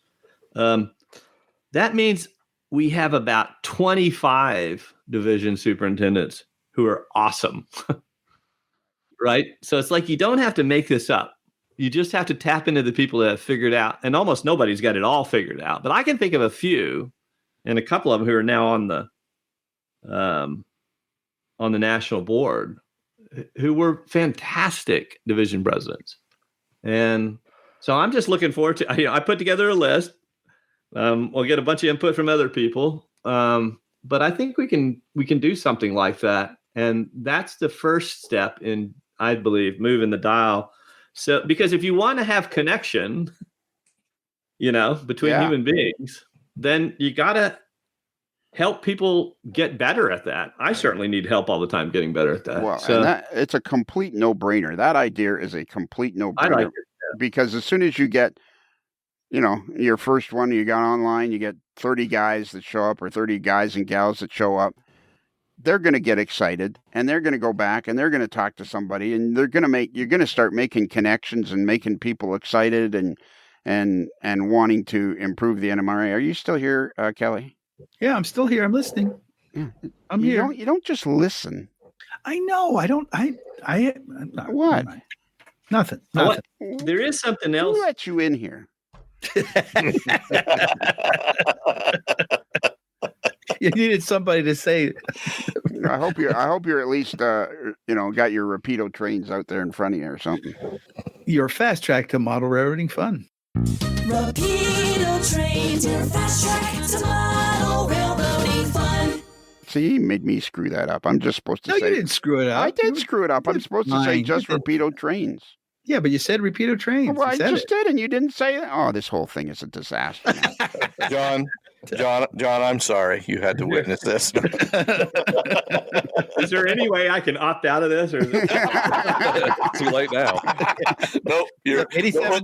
$87. The hooks are in. All right, let's read your last point, because this is a great point. Well, can I say one other thing about this because it relates to dues? No, you can't. Okay. No, go ahead. This is a big deal for me, and I'm a little reluctant to put it out there because it's a very unbaked idea. Sort of. It's not an unbaked idea, but there's not a lot of consensus around it yet. But let me just tell you, the epiphany that I had this summer, and it's been slow in coming, but especially working with others on the board, in particular Chris Palermo, the realization was that, well, let me back up real quick. When I got onto the board, in addition to a couple of things I was interested in doing, Gordy assigned me a couple of projects, and one of them was fundraising. And I didn't know anything about fundraising, and it doesn't sound any fun at all. So I've been slow to get going on that. It was actually a pretty small project, and as is typical for me, I've turned it into a big project. But the epiphany I had this summer was, one of our fundamental problems in all these conversations about dues and value delivered is that we are an organization where the budget is funded 100% by dues. And not all associations are like that. Mm-hmm. In fact, many associations fund a substantial part of their operating business through an endowment. And that is it's not an interesting thing from the standpoint of a bunch of model railroaders sitting around and talking, but in terms of how to run an association, what if we could raise enough money to create an endowment that paid, I don't know, for half of the operating expenses every year? Yeah. I mean, that would allow us to get out of this cycle where, every time the price of lettuce goes up, we have to come and ask the dues, ask the members for another $2. yeah. I mean, if it was just a simple case of, the grocery stores do it. Grocery stores up here do it. Hey, do you want to donate $2 to the sick kids hospital? Right. And every time, and maybe when you did your dues renewal, just a simple case of, hey, would you throw an extra $20 in the pot? Well, now we do stuff like that. That's not actually what I'm talking about, Lionel. We do stuff like that. We have the new renewal already gives you the opportunity to do that. And we send out a couple of different appeals every year to members, right? There's a calendar, which is a money fundraiser. There's those little mailing labels. There's a letter that goes out. So we do some of that, and they do return fairly significant amounts of money that goes into the budget. What I'm talking about really boils down to reaching out for a much smaller group of members, members in the association, non-members in the hobby, and then even more broadly than that, just people in our society who see the value. And to be a little crass about it, rich people who believe in our mission and that we're doing something that's important to society. That's why it's been very important for us to get this Vision 2030 thing put together, because we want to put this in front of movers and shakers and say, this is what we're trying to do. This is the benefit to our hobby, but also to a whole generation of human beings. You want to be part of it. And I don't have a lot of experience in this. I've talked it significantly to Michelle Kempema, who does, and to some others in the world. And we believe that there is an untapped opportunity to partner with people who'd be not people not people necessarily. I would not turn away the money, but I'm not talking about the person who would kick in an extra $20, but somebody that would kick in 20,000. Right. Well, you almost want to look at your longest term members, maybe, and let's look at. I mean, you hate to think about it, but you look at the planned giving side of things, and yes, exactly. When someone's when you know someone's been a dedicated member of the NMRA for 50 years, and then maybe they've been at the highest level membership, even though they didn't have to be, and that kind of thing. Yeah. Those might be people you look to appeal to put the NMRA in their estate planning. Well, that's right, Marcus. And every year we get a few of those donated to us without asking. Right? They just naturally do that. And what I'm suggesting and we're suggesting is we need to do more asking. And if you've been in the hobby for a while, as most of us have, you've undoubtedly run into somebody along the way where you go, "Boy, that guy's got a lot of money." Like Brad. People have amazing layouts and beautiful homes, and I'm not trying to be like super crass about it, but really, or to pull the wool over anybody's eyes, but it's just this idea that maybe a big component, and Chris and I have decided this is like the single most important thing for us to be working on, is trying to figure out how to get this off the ground and going. We've never raised an endowment.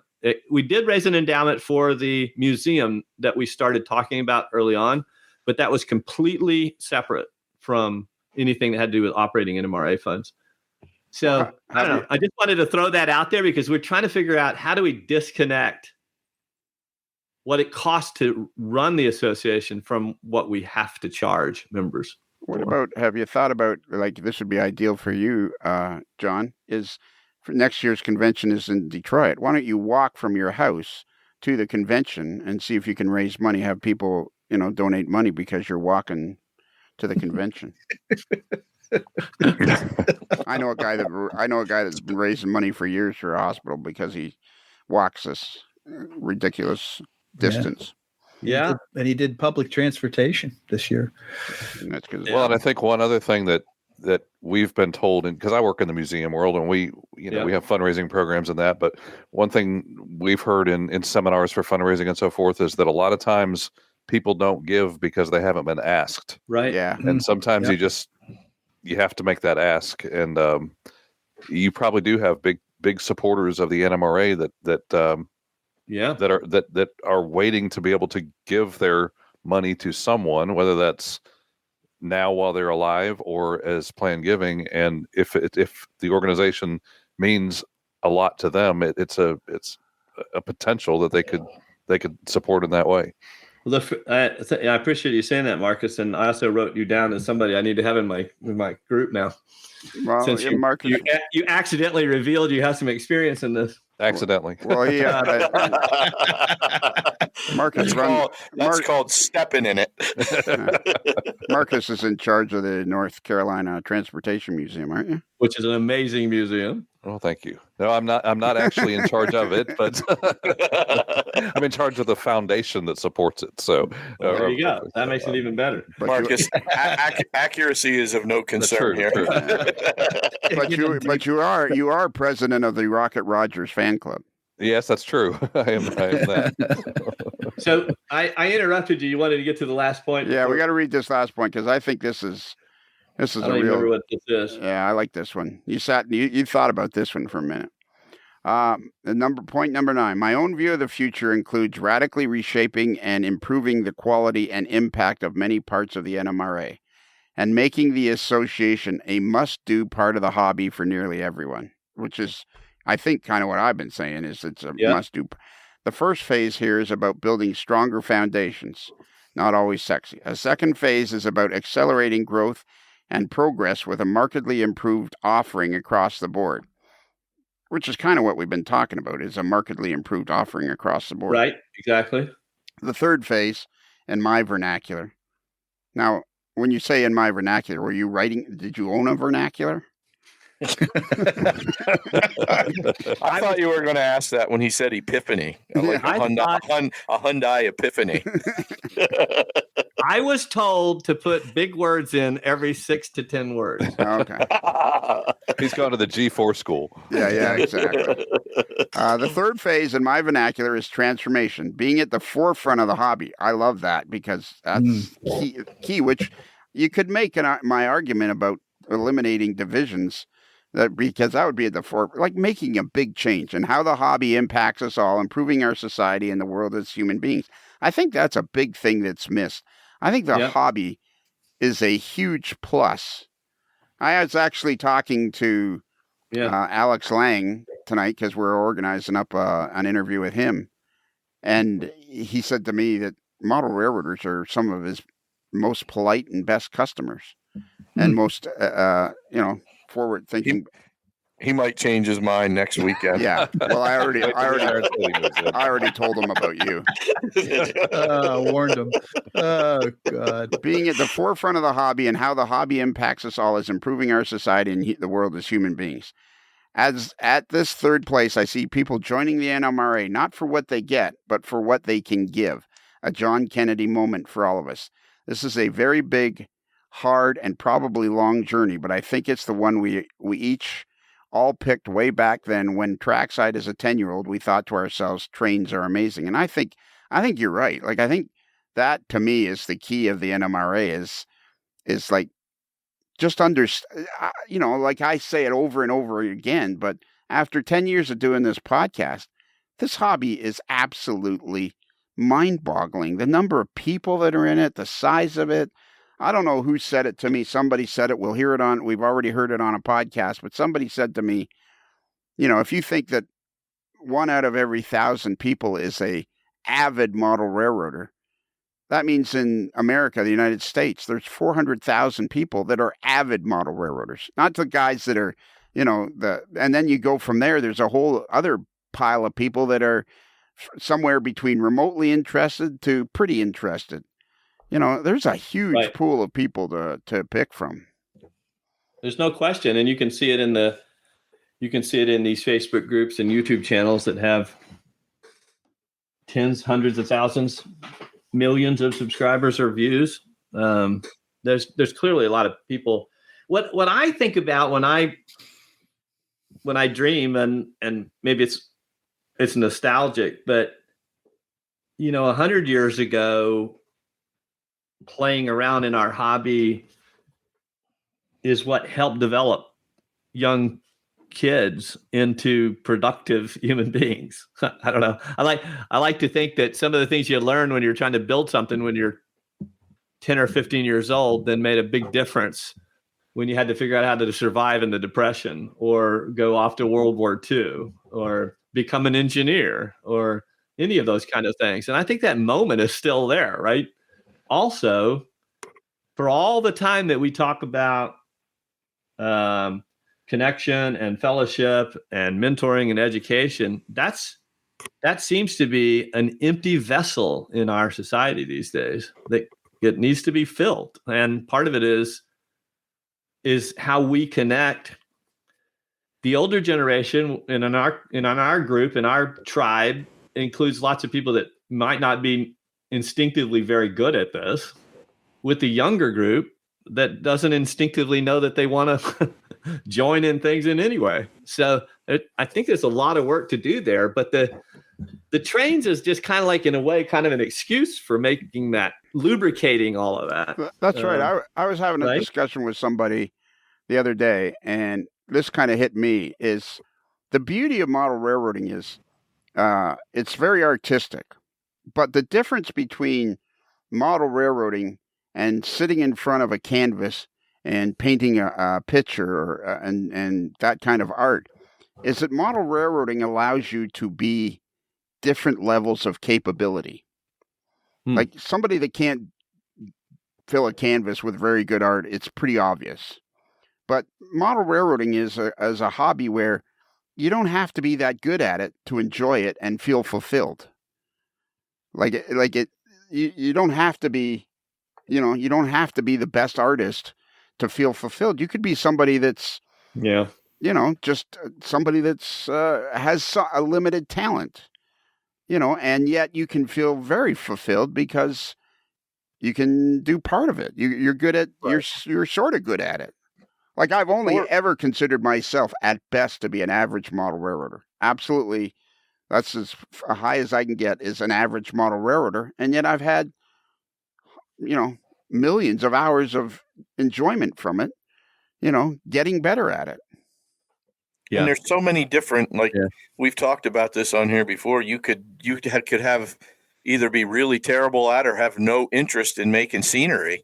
You could have fun in model railroading with a plywood Pacific if you're conducting operations on it, or if you just like to see trains run through beautiful scenery and that's your thing, you can never do operations and just let your train run through scenery as you're doing more scenery. Yeah, like George Celios in this Franklin and South Manchester. He was never really interested in operations. He just wanted to build the layout and the fantastic scenes. And then, even in our group, I mean, Brad, you're always working on some electronic thing, and I'm like, my head hurts looking at it. And yet, I love doing scenery, but I can, that's a classic example. My wiring is pretty good up into a certain level. Like I like it to be neat and clean. I like to be able to track down a problem, but I feel like I'm a pretty good average guy at wiring my layout. But you can go to a different level and we can both be very, very satisfied with what we've accomplished. For sure. Yeah. Yeah, I agree with that. I also think, I dream about us, and I said the sort of premier association for scale model railroading would be, and again, I think back to our beginnings. We're about to be 90 years old, and in those first 30 or 40 years, there was I think there was a time when, if you consider yourself a serious model railroader, you just joined this tribe, Yeah, right? exactly. You just join because that's what we do. And I'd like to get us to a place. It's a dream, but it's like where you never have to answer that question. Why should I join? What do I get out of my membership? Is almost the opposite, right? You'd meet somebody and find out they weren't a member, and you'd go, "Oh, that's interesting, huh?" Exactly, and that happens. Right? That's part of the magic of the hobby. Is I can remember when I built one of my project layouts for model railroader, and my buddy, who's a golf pro, you know, he was like, "Oh, what are you doing with that layout?" And he was not a model railroader at all. And I said, "Oh, I don't know." He says, "Oh, I'd love to have that for my son." And the next thing I know, he takes the layout, and him and his son are, immersed in the hobby. And he starts coming to me asking me model railroad questions. There are so many people that are interested in this hobby because it has so much to offer. And then like you, but I think it's already the premier organization of the hobby. It's just a matter of, like I just figured it out. Like $68 a year is 18 cents a day. Everybody can afford 18 cents a day. It's like, man, you are just busting out the mathematics tonight. Oh yeah, absolutely. I'm hoping. You said there's if you retire, they're concerned about having a replacement, and I'm thinking, well, hell, I can stand it. You want me to give him your name? Well, no, let me do a few more, math. You better take that multiple choice test I made up for you first. Yeah, we got to do that. I'm gonna just blow your socks off when I catch that rhythm, buddy. I'm sure. I'm preparing myself to be blown away. Anyways, I loved your email, John. I just love I love the fact that you wrote it. I love the fact that you took a contrary position with some of the things we said on the podcast. Now, I will tell you that we're going to interview a fella, Derek, from Birmingham, Alabama, and he wrote a very eloquent email as well, but he's 32, and his email is, "This is why I don't want to belong to the NMRA." And so we're going to talk to him for basically the same, it was a great email, and he had some very prudent points that he wanted to make. And I think those are the people that we've got to try to understand. Absolutely. I'm looking forward to listening to that. Gordy has offered to help me. The next phase for our data collection is, because having done a survey of members, is to try to figure out to get information and input from non-members. And as I said on the last podcast, that's kind of hard relative to asking your members, because I don't know who Derek is, right? Or how to connect with them. Gordy has got a lot of connections now by way of his position with other stakeholders in the industry, right? With manufacturers and other association leaders and all kinds of different things. So our next thing is to try to figure out, how do we get a sizable chunk of Derek and his cadre, right, to tell us what we don't know. And I'm all over that. And I don't mind the criticism and the critique. Yeah. That's why I'm really glad that you and people like you are in the NMRA, John, because you can't be afraid of listening to stuff like that. I mean, some people, when they hear why I'm not a member, put up a defensive wall, and you don't, maybe sometimes it is somebody just wanting to bitch, but a lot of times you do get feedback that can be helpful in helping you move forward and make things better. And I appreciate the fact that you're always willing to do that in this setting and in others. So that the other thing to keep in mind is that both sides of that argument are on a journey, and they're both wrong, right? And I always share my own personal example in history. I like to say as a joke, I did not join the NMRA because I needed more friends.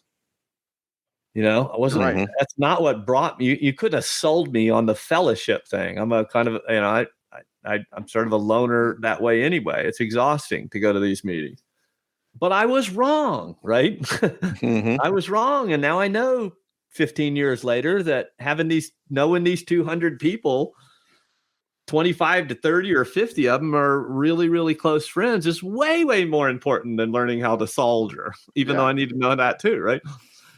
So there's going to be people on that other side that, I feel like it's kind of our mission to get those people involved in ways where they'll end up going, oh, I think I was wrong about these old farts. They're actually pretty cool. Yeah. And I mean, really, really, it kind of goes both ways. I was just thinking, I don't know how you would do it, but I mean, really, the Springfield show is ideal because of the 22,000 attendees, probably only 2,000 of them or 3,000 of them are NMRA members. So if you could figure out how to talk to a lot of those people there that don't belong to the NMRA, I mean, that would be a great You know what, Lionel? This is one of the reasons why I come here is because we can always get better at talking to the marketplace, but never will we be as good as having other people talk for us. And that's the role that you and your group play, right?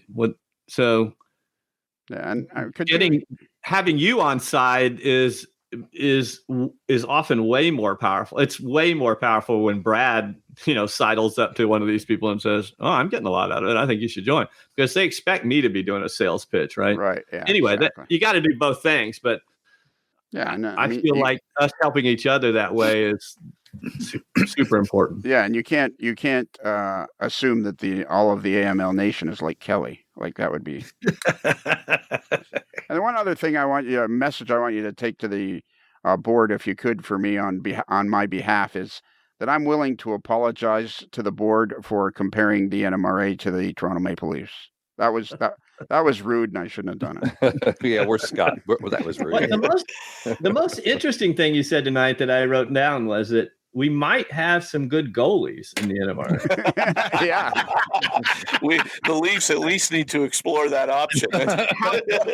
However, that also made me think that perhaps the Maple Leafs have a couple of good greeters that we could have at some division meetings. Oh, yeah. Oh, we got a couple of great greeters. They stand on the blue line. They're defensemen and kind of wave at the guy with their stick as they're going by. Come on into ours. I don't think that goalie would have been very good at that either, though. Come on into our end zone. We're not doing anything. You might as well bring the puck with you. All right, that's it. Kelly, can you, after you tell me about Rapido Trains, your fast track to model railroading fun. If it's N, if it's H-O, the fast track is Rapido. Can you give out our email address? Yes, I can. We love getting email, and you can reach us at modelerslife@gmail.com. That's modeler with one L like railroad, not two L's like fellowship. Nice. Sweet. Beautiful. Beautiful it was, yeah. And beauty, eh? Beauty, eh? Kick save, and a beauty. And if you missed that, if you go to our website, amodelerslife.com, and scroll down to the picture of the moderately agitated mailboy in a particularly agitated state. That's because right now he's got a patch over his eye because he's getting a patch of shame. A patch of shame. Yeah, the patch of shame. That's what we need. So he doesn't poke himself in the eye. Yeah. When we were operating Milo, we had the vest of shame. Oh, geez. What did it look like? And we had this system where, like, if you went through a close turnout or you did something, there was a kind of this point system. And then we threw in money at the end of the night, and we would get enough money after a winter's worth to buy a bunch of shirts or whatever. But the guy with the most that had to donate the most at the end of an operating session would have to next operating session wear the vest of shame. That's great. Wow. What did it look like? It was plaid. I love that idea. That's fantastic. Wow. I'm gonna do that for T-Track because we always have people coming with the wires backwards on T-Track, and then when you hook it up, it shorts everything. Yeah, here, wear this. The vest of shame. That's right. Yeah. That's the shame. I had the sombrero of shame, and Todd Arnett was the lone winner of the recipient of being able to wear that one time. That was great. Sombrero of shame. I like that. So if you go to our website, amodelerslife.com, scroll down the picture of the moderately agitated mailboy in a particularly agitated state, and just click on a picture. The address is already filled in for you, and all you got to do is put in your text. And we love getting email, pro and con. If you don't agree with us, write an email and tell us. And then what else? John, can I ask you a question? Do I have a choice? Not really. Probably not. Yes, ask me a question. Have you ever wanted a T-shirt with a hot dog on it? I think I've been anticipating this question. I've been thinking a lot about it. I've eaten a lot of hot dogs just to make sure, but I think the answer might be yes. Well, if you go to Midwest Model Railroad and their URL is midwestmodelrr.com, and you scroll across the navigation bar to other, and the drop-down menu, you'll see the AML shop, and in there, boom, you're in listen to this, a cornucopia. Oh, wow. Gosh. That's a lot of syllables. Of really cool AML stuff. Hats, hoodies, mugs, and T-shirts. And in there, you'll find a T-shirt with a hot dog on it. And our very own Brad, the stubby professor at Williamson, has a closet full of T-shirts with hot dogs on them. It's my entire wardrobe. Yes. Yeah, exactly. I need some polos so I can start wearing them at work every day. All right, polos. There you go. David Hyde. He needs some polos. Yeah. David Hyde. I'm still waiting. We joke about that, but you would not believe the amount of compliments I get on those hot dog shirts. Just out in random places. Yeah, you're right. It is all about the hot dogs. Where are you hanging out? Yeah, why do you think we're joking? I don't. Okay, well, you just said we joke about that. I'm not joking about that. It's I mean, you joke about me having a whole wardrobe, a whole closet full of them. And let's see. Oh, yeah.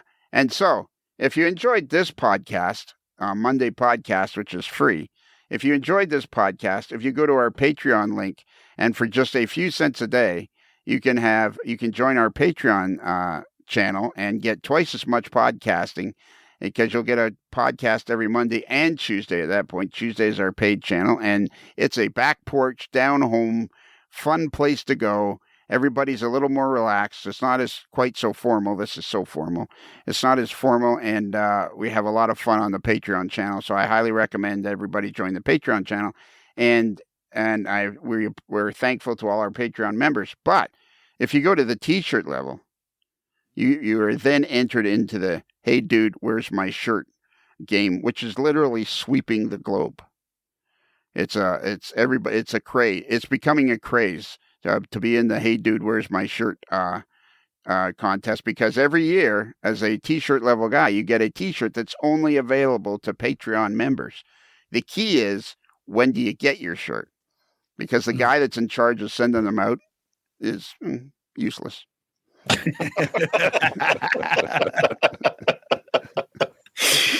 And I think that's it. I think we covered it all, did we not?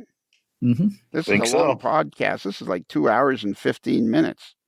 It's good. It's all good stuff, though. It's all good stuff. I can't imagine anybody will listen to that. No, me neither. We have such a good listening. We have our YouTube channel, which people listen to it a lot on YouTube. Man, we got high numbers for listeners and viewers and whatever they call them over there. Okay, that's it. John, are you ready? Sure. Okay. So remember, a Modeler's Life podcast is considered marginally adequate by 6 out of 10 secret groups of N-scale revolutionaries about to take over everything.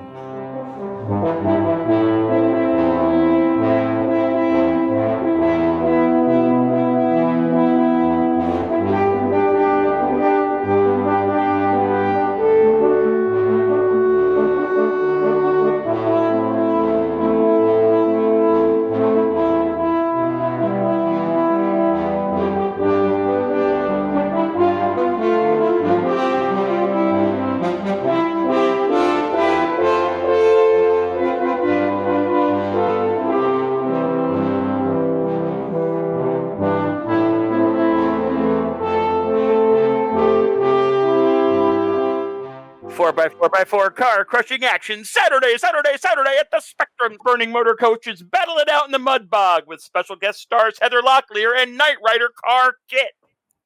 It's another Lincoln Homer.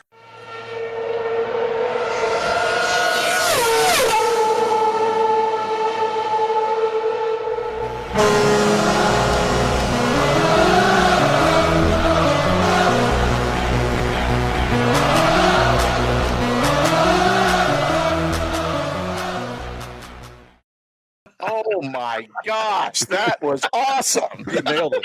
He did. Woo. That's even better than our N Scalers Unite, Marcus. Yeah, that's it. Wow. We got there. John goes over the left field fence by about 50 feet. That was a home run. He just busted out a windshield in the parking lot. Yeah, that's right. 20 rows into the bleachers. Wow. He just scored a natural hat trick against a goalie who was actually paying attention. Yeah.